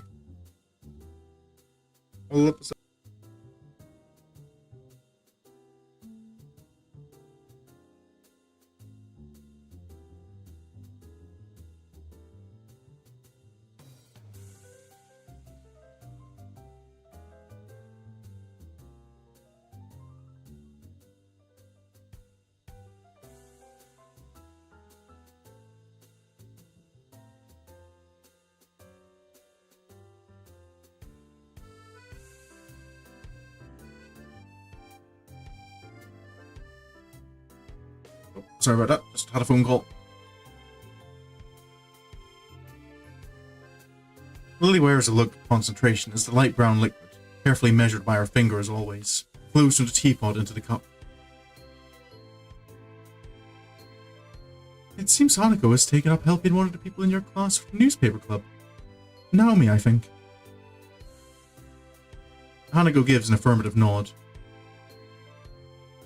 Even after spending about 2 months in the class, I still have trouble remembering the names of those students I rarely talk with. It takes me a few mental contortions to connect the name with a face, but I eventually remember the girl that sits beside Hanako at the back of the class. Naomi Inoue, a fairly average-looking girl, except for her bleached blonde hair. Given her upbeat and straightforward personality, Naomi may have seen an opening to poach Hanako for a club when she inquired about joining one. Either way, it's nice to see Hanako broadening her horizons. When I first met her, the idea of her joining a club with anyone but Lily would have seemed utterly laughable. What are you thinking about there, Mooney? That'd explain how busy you've been. Enjoying it? It's really interesting. As always, Hanako's far from being talkative. But some things never change, and it seems that Hanako's personality is one of them. She'll likely always be one to shy away from being overly social. Warned by the sound of crockery against the table as Lily gently places my drink in front of me.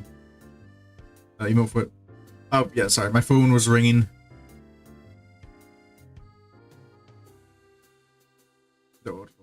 And it was my grandmother. I can't exactly just reject the call. I thank her and take a long sip.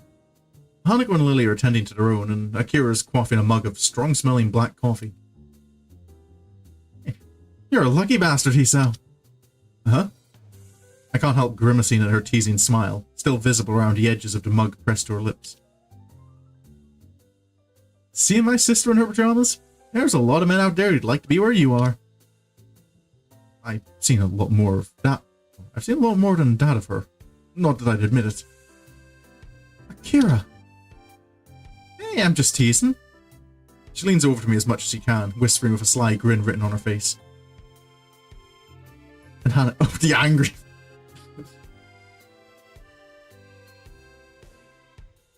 Hanako too, you perv. To be fair, Hisao was never the one to kind of choose what they chose to wear in their own room.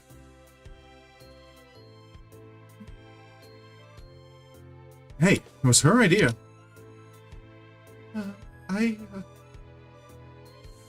We both look over to her, her face turned to the ground and her hands fidgeting in the lap of her nightgown. If it's Hisao, I don't mind. This could be bad. I know Hanako is altogether too innocent to bother reading too much into such a thing, but the expression Akira directs at me is positively stormy. Just so you better not. You better be good to my little sister. And a wording. Akira, please. It seems Lily can sense Akira's sudden change in aura just as well as I can, even without seeing it for herself.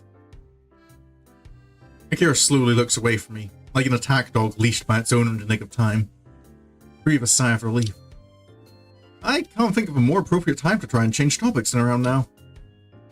If you don't mind me asking, Akira, what do you do for a living? I've never seen you out of that suit. Thinking about what to do with yourself after school's over, eh? I'm a lawyer. For the most part, I work in the legal department of the Japanese branch of our family's company. Most boring possible answer, I suppose. Law's a pretty dry topic to most people. Kinda. Oi, you're not supposed to agree. Lily gives an amused giggle while holding her teacup and saucer, Hanako quickly joining her. This friendly atmosphere between everyone is something I'd missed while Lily and Akira were on their trip. While the dealings I had with Hanako didn't help, I think just not having Lily around changed the mood. It's nice to be back. I missed you, Hisao. And you too, Hanako. Same goes for both of us. I'm guessing your classmates were happy to see you back?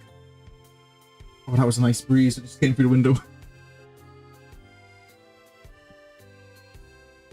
In a manner of speaking, yes. Akira's amused snort shows she's well aware of Lily's attitude towards such figures of speech. I imagine she'd have to be, given how long they've been together. Did you have fun in Scotland?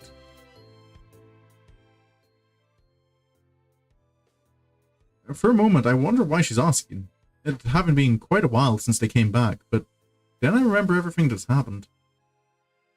We've simply not had the time to look back, what with the exams and our Hokkaido trip. Lily's face goes distant for a moment, and the fact that Akira's first reaction is to look over to her sister doesn't escape me.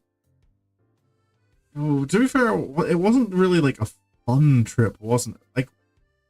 Like, am I misremembering that like they were going over because like one of their aunts was like really unwell?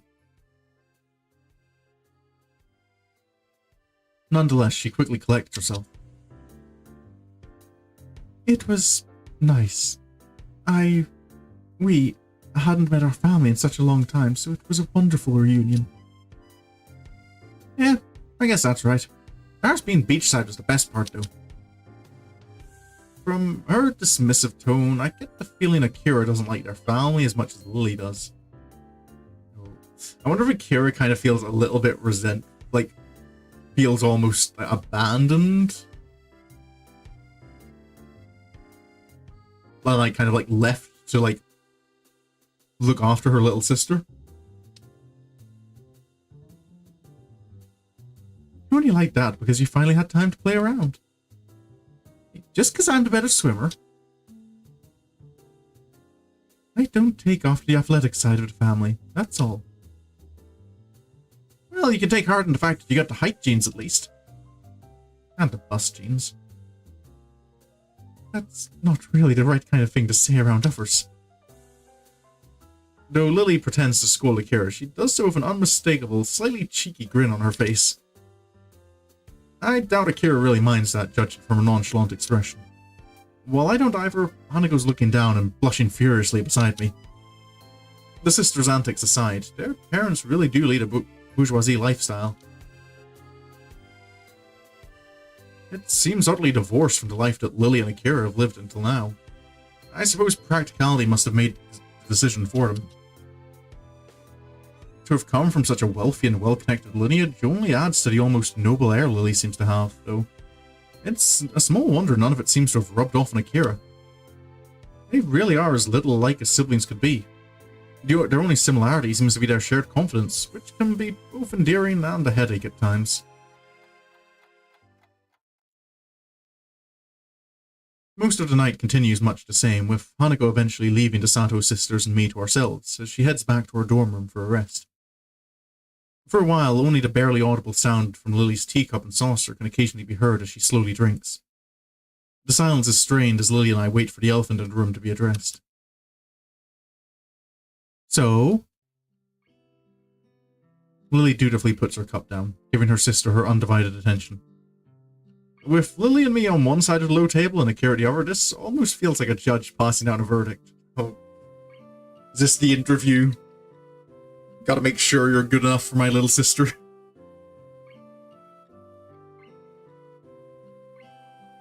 I hear that you two are going out now. I glance sideways at Lily to confirm her is the source of Akira's knowledge. She gives a gentle nod to Akira, which I mirror in affirmation.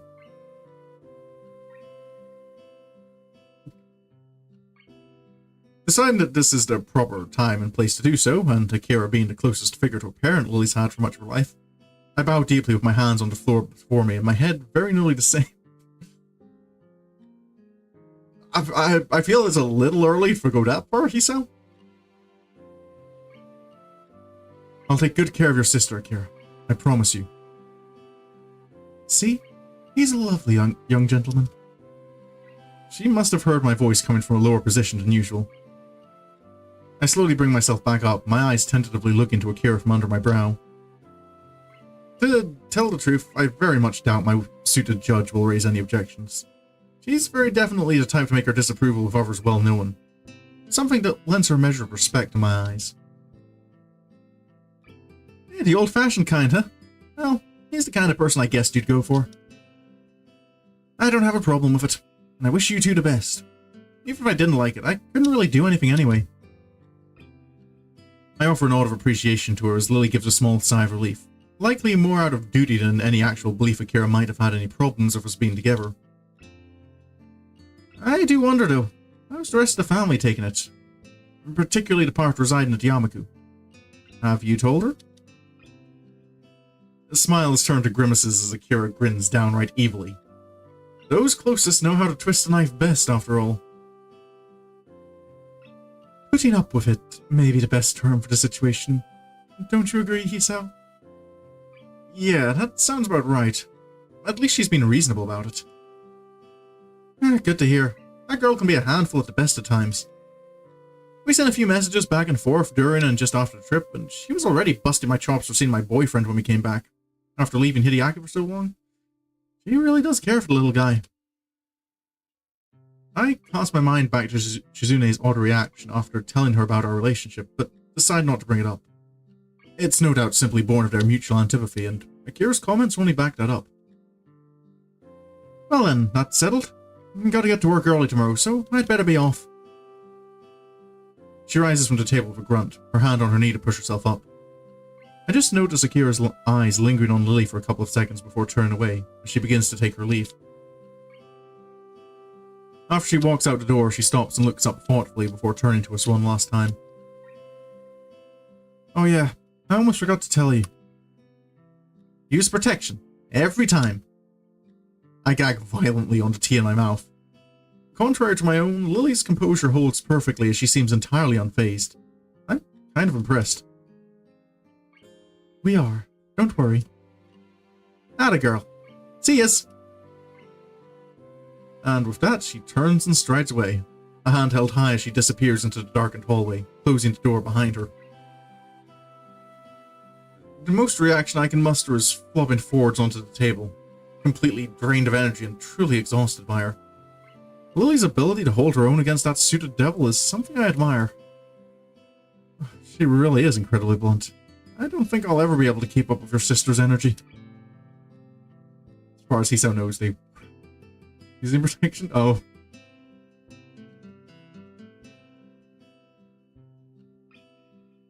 As I feel Lily's soft hand come to rest on my own, I roll my head to the side to see her gently smiling. For a long time, we simply sit beside each other silently. Given her unquestionably unusual height, she is pretty much exactly as tall as I am, and probably a couple centimeters higher if anything. Like this, she appears even taller. The feeling of her pale, soft hand against mine is a pleasant one, as is the sight of the thin silken pajamas she wears, showing her curves and collarbone. You do get on well, though, even if you do say that. Oh, she was on the pill? Oh. That is fair.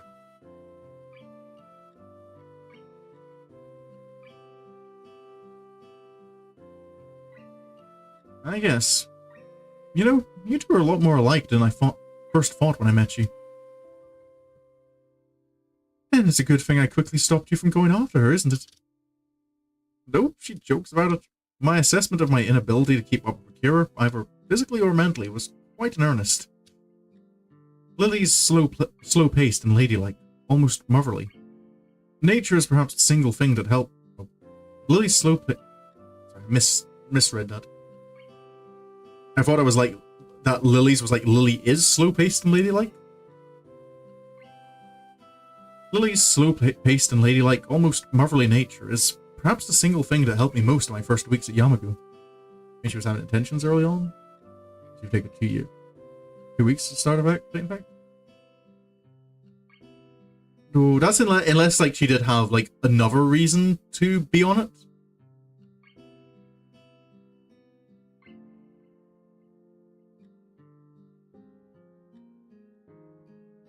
Because aren't there like some like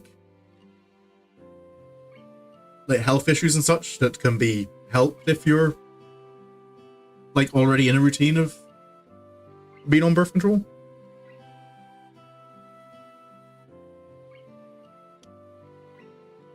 Come to think of it. Wait, since when were we using protection? As I give a curious look to my side, Lily's cheeks puff out as she huffs at me. Unlike you, I remembered. The packet is in the cupboard next to the sink. So I'm not the only one of us that takes a pill. In hindsight, I feel rather faultless for not remembering it all and leaving it to Lily. Looking over to the cupboard she mentions, I notice again the knee-high piles of books around us that were here the other times I'd visited. For the most part, they're lined up against the wall to give a little more room around the table. Why don't you get a bookshelf for your books? It's odd to see books just piled around, especially given that your room looks so neat and orderly otherwise. They're easier to find this way. I know exactly which pile each book is in. And also, I suppose, yeah, how her room looks isn't really something that would bother Lily, I imagine. Wouldn't you still know that after putting each set on a different shelf? That may be, but... So she's not immune to bouts of laziness after all. You have so many of them. It's kind of a shame we can't share our book sets despite both of us reading so much. She gives a short giggle. See, that's something you can do together. You can, like, read each other's stories. Like, if you find a book you think Lily would like, but you can't find a Braille version of it, you can read it to her. And if she finds a book in Braille, she can read it to you. It's an idea for a date night in.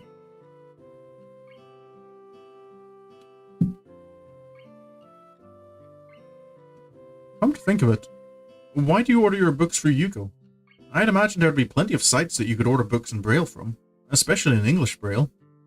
There are a lot of text-to-speech programs too. She turns her head slightly away from me, which strikes me as somewhat surprising. I'm just not all that good with computers. I'm alright with typewriters and braillers, but that's about it.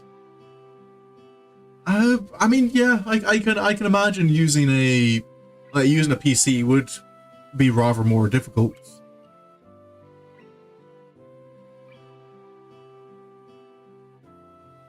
Her tone almost makes me chuckle. She's a prideful person, so admitting something like that must be difficult. So Lily's the low-tech kind of person. Given her old-fashioned personality, it's not really a stunning surprise. I wouldn't worry about it. A lot of people aren't really that good with them, so it's not that unusual. That unusual. Now she's even more depressed. It feels like I'm twisting the knife rather than healing her wounds. With a bit of squirming, I shuffle my way close to her, tentatively putting one hand around her waist to hug her. I'm still not really used to this kind of physical affection, but Lily seems to like it. Oh. Okay. Part of me was wondering where that scene was if that fade to white was going to another fade to black. Lily smiles as she turns to face me, a kiss being the reward for giving in to her. She draws me in, brushing my upper lip with hers before pressing against both. This way, every one of my senses is filled with her. The barely perceptible scent of her hair, her taste as her tongue fleetingly touches mine, the tenderness of her lips, the image of her filling my mind, the total silence apart from her faint breath. We may have kissed before, but even if this is more a kiss of simple affection than anything, it's still a new and pleasant sensation. Judging from her vivid blush as she pulls back, it's obvious she feels the same as I do. Even if we're entirely alone, it still feels a little embarrassing to open up to each other this much. If we take everything day by day, I think that would be for the best. Small steps, right? Yeah, just small steps. We have plenty of time to be together, even after the school year is over. As long as we move together, I think everything will work out okay. Neither of us is going anywhere soon, after all. For now, I'm just thankful for this small moment in time we can spend together. Oh. Doo-doo-doo, doo-doo-doo.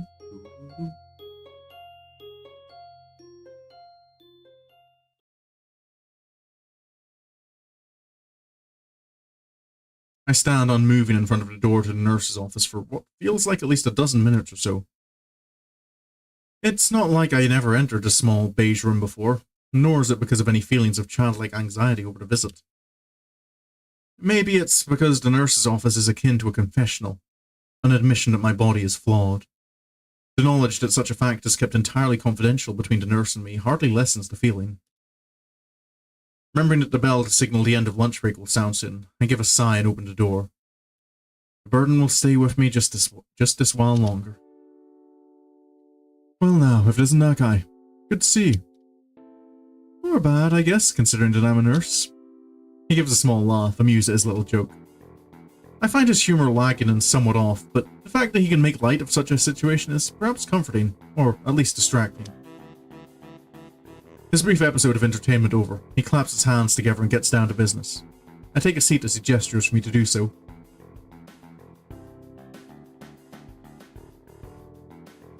I wish the classrooms had seats this comfortable. I can feel my mind wandering as my eyes quickly scan the room, distracted by all the small changes since I last came. Alrighty, so what brings you here? I haven't seen you often, so I assume your health's been good so far. Well, mostly. I see. His smile drops as I trail off. I feel slightly guilty about it. It's these moments where I can't rationally call myself normal that make me so reluctant to see the nurse. They're an admission that I'm different from everyone else. While I was on a trip during the long weekend, I had a few problems with my heart. He hums very seriously and nods as he does so, urging me to go on. I think it was as I was walking a fairly long distance. I think the right term for it is a heart flutter. I suddenly went weak at the knees and felt almost like I was having a small heart attack, but it passed in about half a minute. Even afterward, though, I felt pretty fatigued and nauseous. Not good. Not good at all. That was how many days ago exactly? Did you do anything unusual, aside from exerting yourself before the episode? Were you taking your medication properly? The nurse switches from awkward jokester to serious health professional mood, rattling off questions, making notes, and calling up stuff on his computer. I tell him about forgetting to take my pills that morning the preceding evening. It was a stupid thing to do, but I can't change anything about it now, except answer honestly and bite the bullet. His seriousness evolves into a frown, and the talk evolves into an instant checkup. I finish buttoning up my shirt and again get motioned to take a seat in front of the nurse.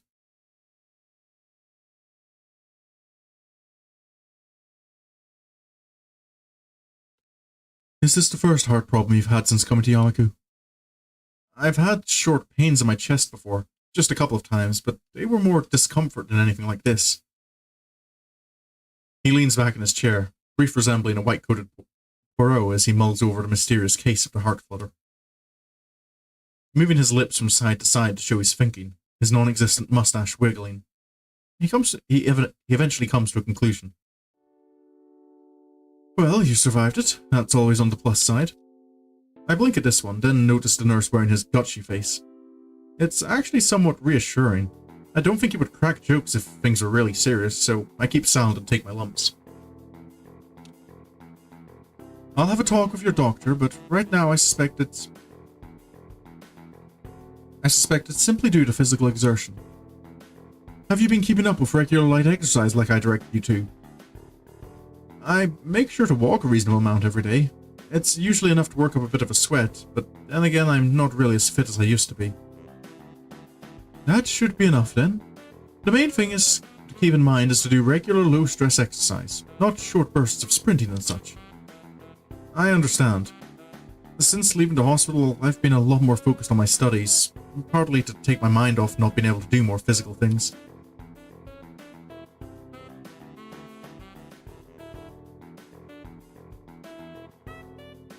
It's good to hear you're coping well.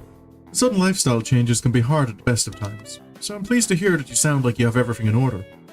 Almost everything, that is. Nevertheless, I want to keep a close eye on you for a while, just for observation's sake. Just to make sure things aren't going downhill, you understand.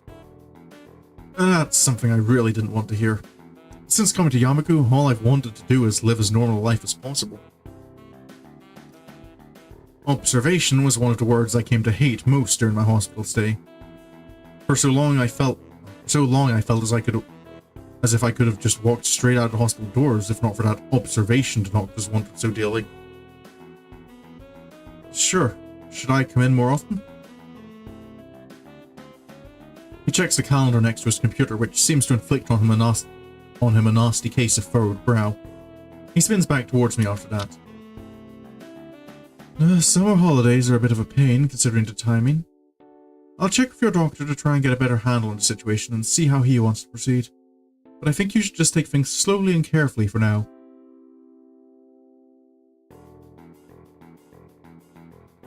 You should have gone on your morning jogs with Emmy.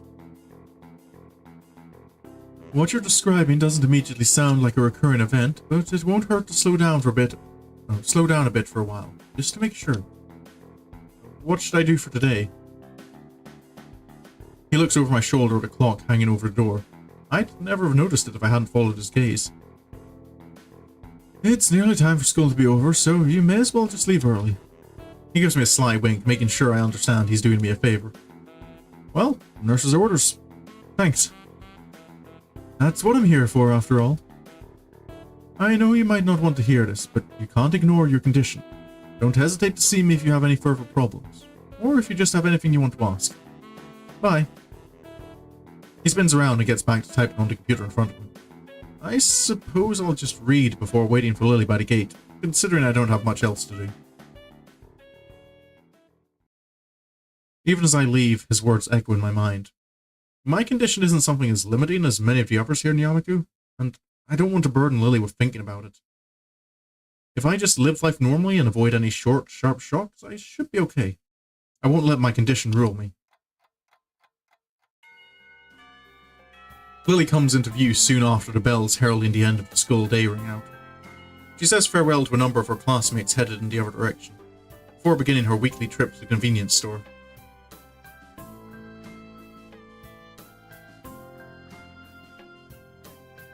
Afternoon, Lily? The immediate warm smile and relaxed demeanor she assumes upon noticing my presence are unexpectedly welcome. Hello, Hisao. Good afternoon to you, too.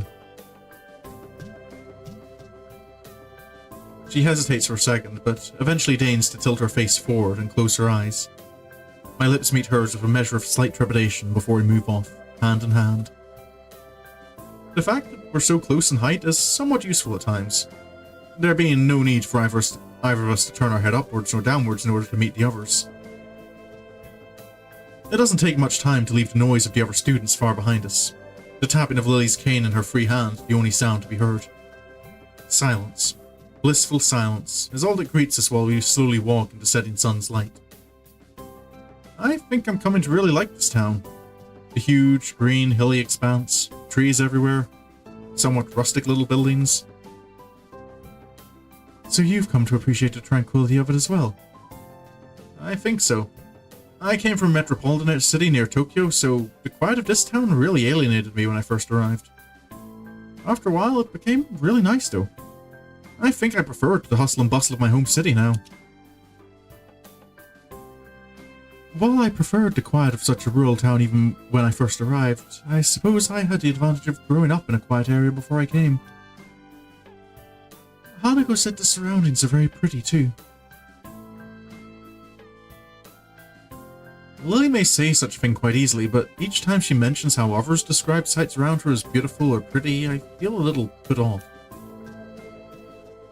I notice her expression becoming one of anticipation for some question or another.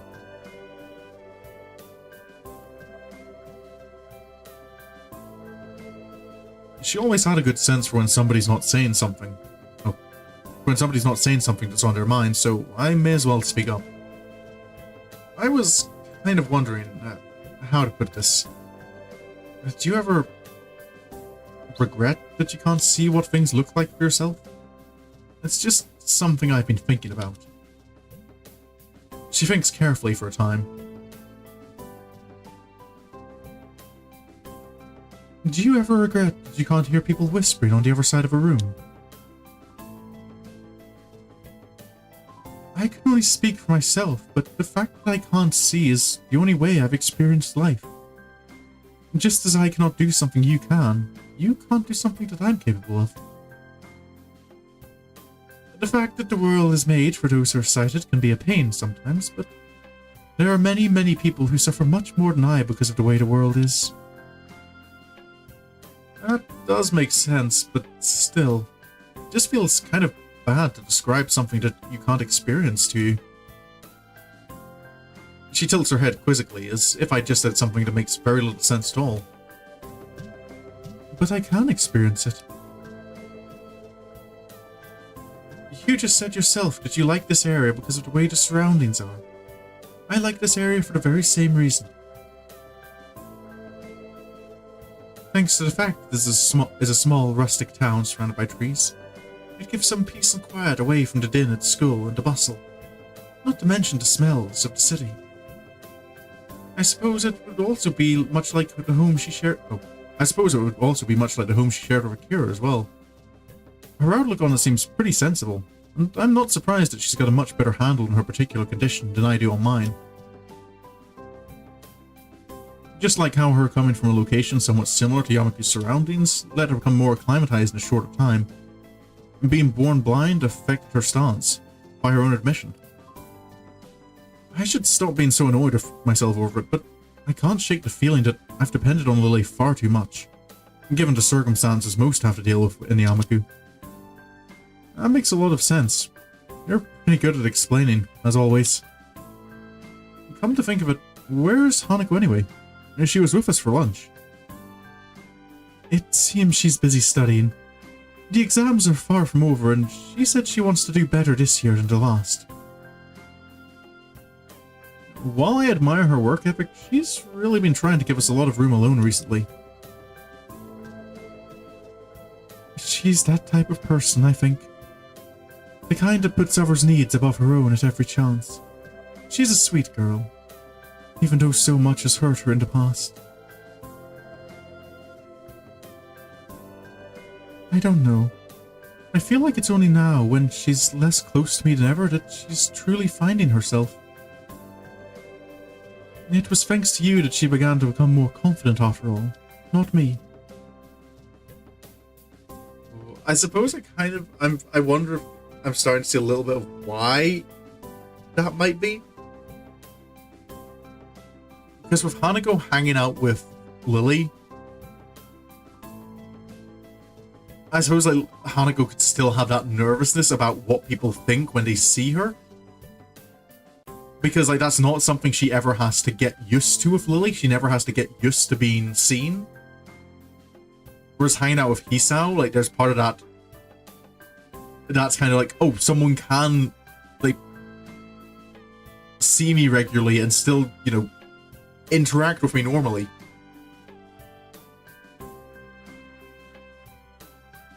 I take my hand from hers and gently place it on her head.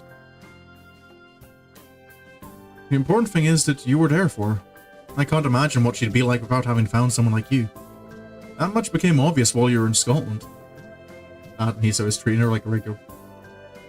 Yeah, that's... I think that's part of what I'm saying, though, is that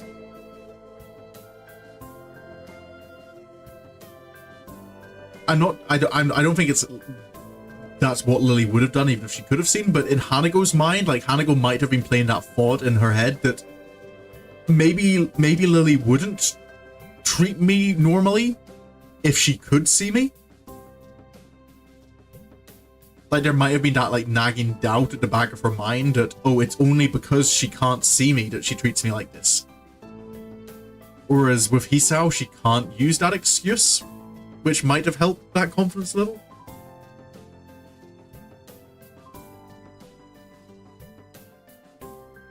We're all still friends, so we've just got to have faith in her. I think she'll become a good person. And that much is thanks to you being there for her when she most needed it. And just as you were there for me. Makes me feel a bit childish when you sound so wise. Well, I try. Are you doing anything on the weekend by any chance? Nothing that comes to mind. Why? Then, how about the date on Sunday? It'll be something to do besides exam preparation. Countering my rapidly beating heart, she simply smiles and nods. That would be lovely. Where would you like to go? Her face suddenly changes to one of disapproval. You can't do that, Hisao. That's cheating. Do what? A gentleman should never ask a lady where to have a date. Oh. Her smile quickly comes back, assuring me that she's far from serious. Don't worry about it. I'll think about where we could go. I'll leave it to you then. I promise to decide on the next date, though. I kind of feel it's if you're inviting someone out, you should at least have like an idea of where you're wanting to take them out. I feel being the one to make the offer puts the responsibility on your shoulders.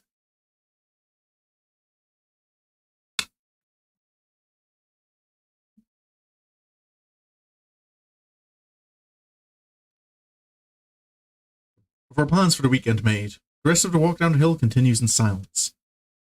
The prospect of that lasting for any length of time, however, is shadowed as I catch sight of a familiar figure waiting for us, her hand held high. Oh. Yo! Hello, Kira. Thank you. Please come again. The change in temperature as I step outside from the convenience store sends a chill up my spine. Feels like summer is starting to wind down. Looking to my side, the same feeling seems to affect Lily as well, though unlike me, she doesn't manage to hide that fact. Something I didn't realize at first was how physically delicate she is, even compared to the likes of Hanako. If I had to describe her, I'd have to say that she reminds me of a China doll. Akira walks up behind her and gives a couple of hard pats on her shoulder, much to Lily's consternation. For a moment she looks as envious of my status as an only child as I am of their close relationship. They talk between themselves for a few moments as I sort out my bags. Their voice is too low for me to catch, but eventually they break off and we begin to walk back to school. It feels good to be out of that damned office. You kids don't know how good you have it here. Kids. You two then. Kids grow up so fast nowadays. You're not old enough to say that. I don't know. Being around Hideaki makes me feel damned old. He's so precocious he reminds me of you when you were younger. He's a nice boy. It would be a shame if Shizune comes to have too much of an influence on him. Akira gives an amused snort at her sister's antipathy. He really doesn't seem to regard it as anything to make a serious fuss about, treating it more like a childhood spat. She looks over to me, apparently only just remembering that I'm here, and gives a small grin as she reaches towards her back pocket. What is it? Just a sec, let me take it out. After quite some difficulty, she manages to retrieve her black leather wallet from her back pocket, quickly fishing out what looks to be a folded square of paper. With Lily all but unaware of what's happening, Akira unfolds the scrap and hands it to me. Oh?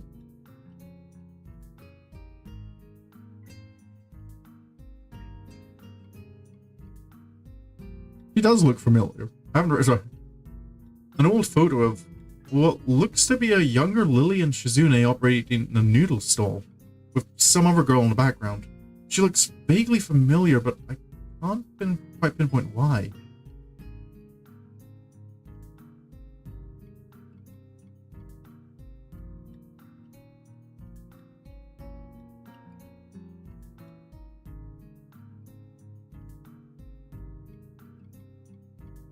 Was she from the... Was he on wine glasses? That seems unusual to have at a noodle store. What is it, Akira? I think you know. Lily mulls this over for a few moments before realization dawns on her. Akira, you really needn't. It's fine, isn't it?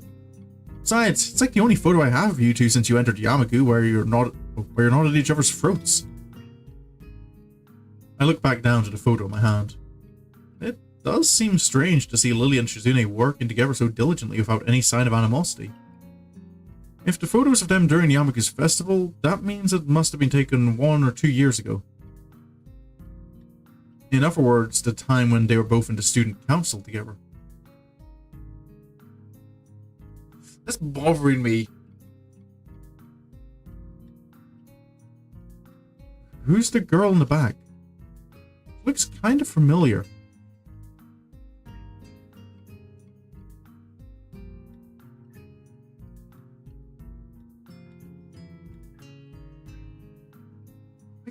I can't quite place it.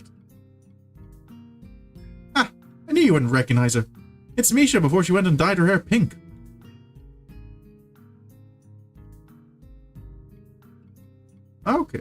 Okay, yeah, I can see it now.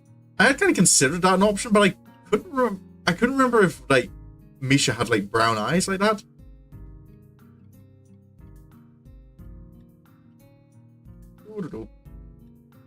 Also, Yamaku must be a very liberal school as far as Japan goes, to allow a student to dye their hair pink.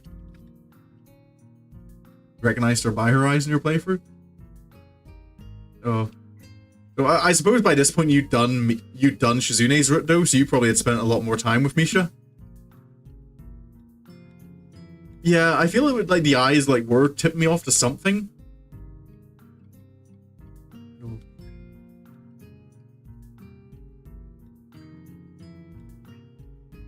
Yeah, from what I know, schools in Japan are like very strict on like things like dyeing your hair or like makeup. Like, I've heard stories even of, like, students with, like, naturally blonde hair, like, being pressured into dyeing it black or brown. So I imagine dyeing your hair pink would be a big no-no. That's Misha? No way. It feels extremely strange to see Misha without her so very distinctive hairstyle. Judging from Akira's tone, she doesn't take favorably to Misha's idea of fashion.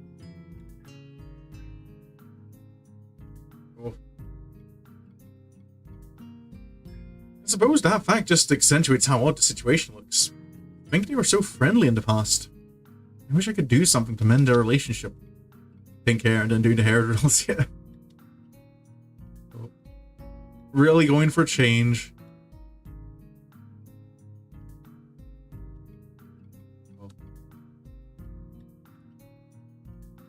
I mean, like, as with all things like that, it's kind of like it's people's own choice to like dye your hair and whatever it is. I always find it a bit of a shame because I feel I'm rather fond of natural colors in hair. Really did look pretty plain. Somewhat reminds me of Tor. Yeah, that's actually probably what was feeling most familiar to me about it. Now you mention it.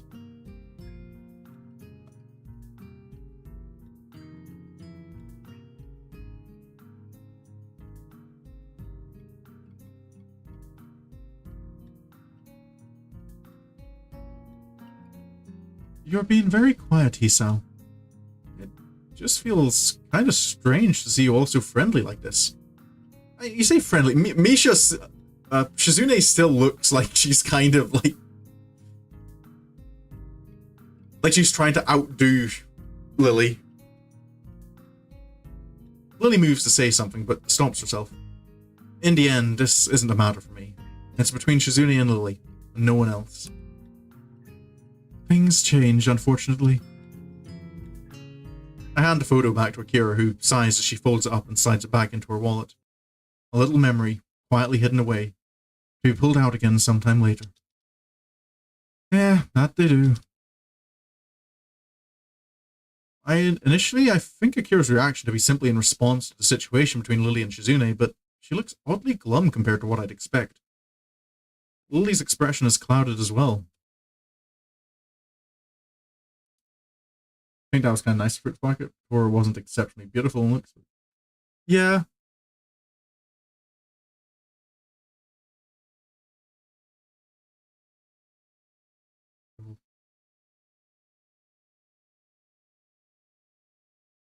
Yeah, it's really like that's always.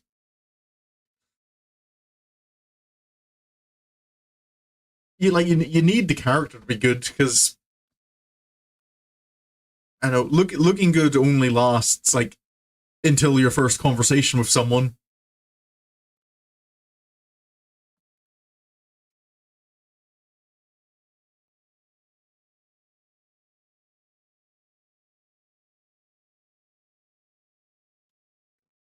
Where was he?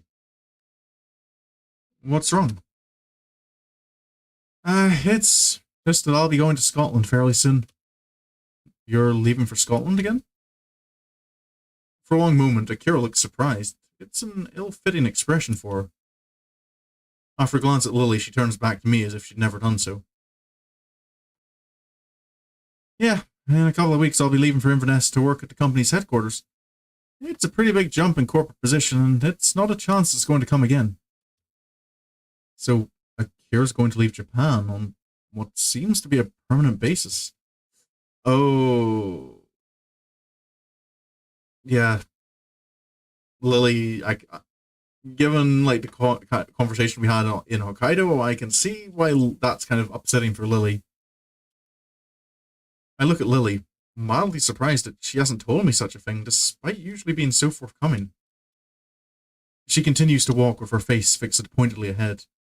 I can't read her expression, nor can I even guess what's on her mind, which is discomforting given how it's usually easy for me to do both. It reminds me of the time when we met at the Shanghai, just before what could be called our first date.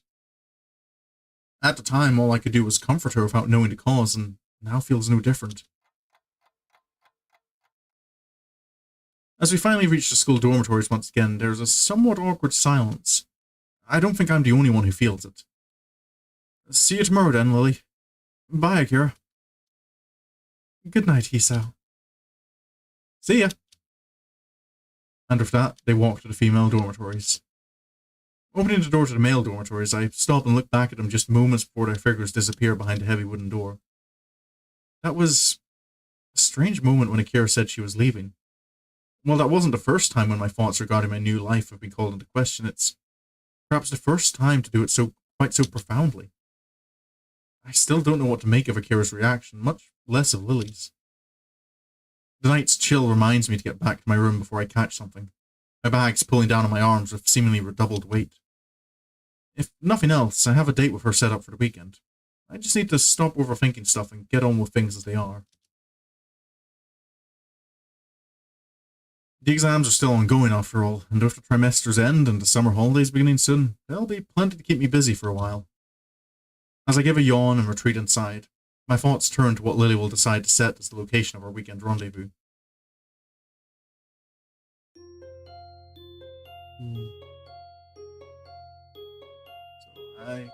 Given it's Thursday, I think I might finish up there. Given I don't know how long this next... Oh. Okay. Fancy dinner.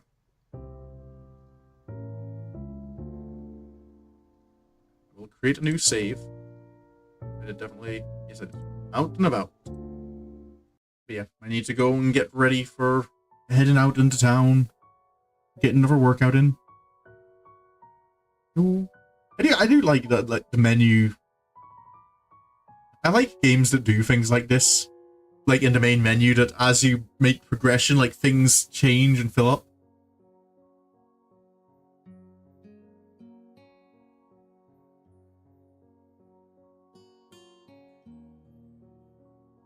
You like the flash look? Yeah. Looking at both Lily's and Emmy's, like the little pictures for them. Perhaps that's deliberate. Like Emmy's and Lily's, I can both see a theme with. Like Emmy's is kind of like on the starting blocks, like setting off, and then in her full sprint. Lily's has the like growing up, like holding hands with the people she cares about. And I was gonna say like Rin's doesn't seem to have like that same consistent like through line of like what the different pictures mean.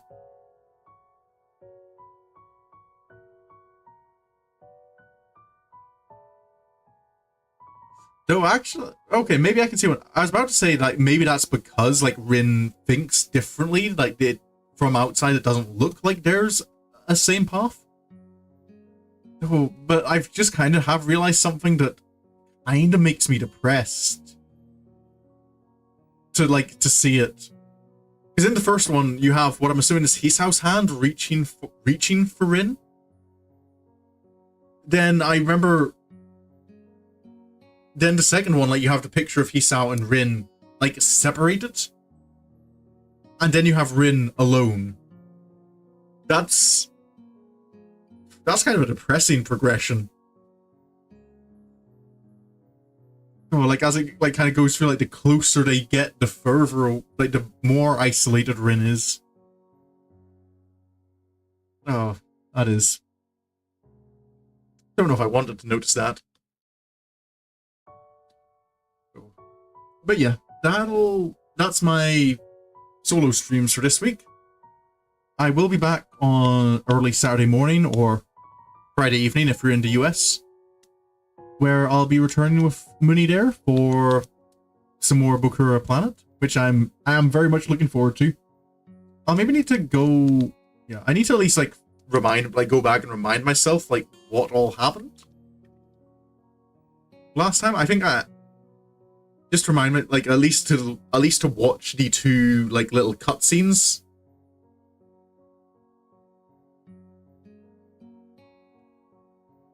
Just remind myself of my character's side of the story. But yeah, tonight. So that's the only stream left this week, and then next week I'll be continuing on with this. I get the feeling, given we started chapter 4 tonight, and like had like an hour and a half of chapter 4. Like the next Katawa Shoujo stream might be me finishing up Lily's route. Not 100% sure, but I kind of get that feeling.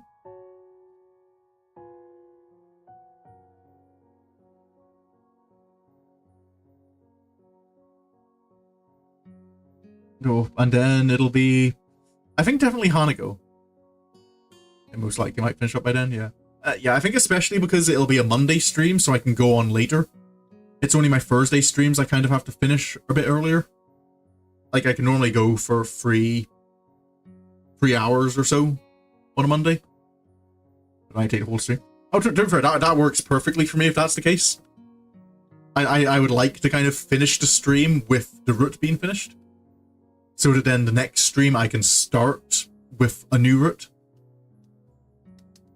Which I think will still probably be Hanako, though definitely it was a surprise like to find like Shizune is Lily's cousin. Which does have me a bit more interested in Shizune's route now. Though I'm still a little depressed that apparently Hanako does better in Lily's route than in her own route.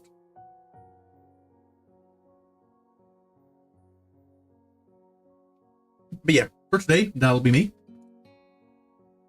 Back again on Friday/Saturday. As usual, my schedule's up with my Discord. Links to that in both my Twitch and YouTube profile.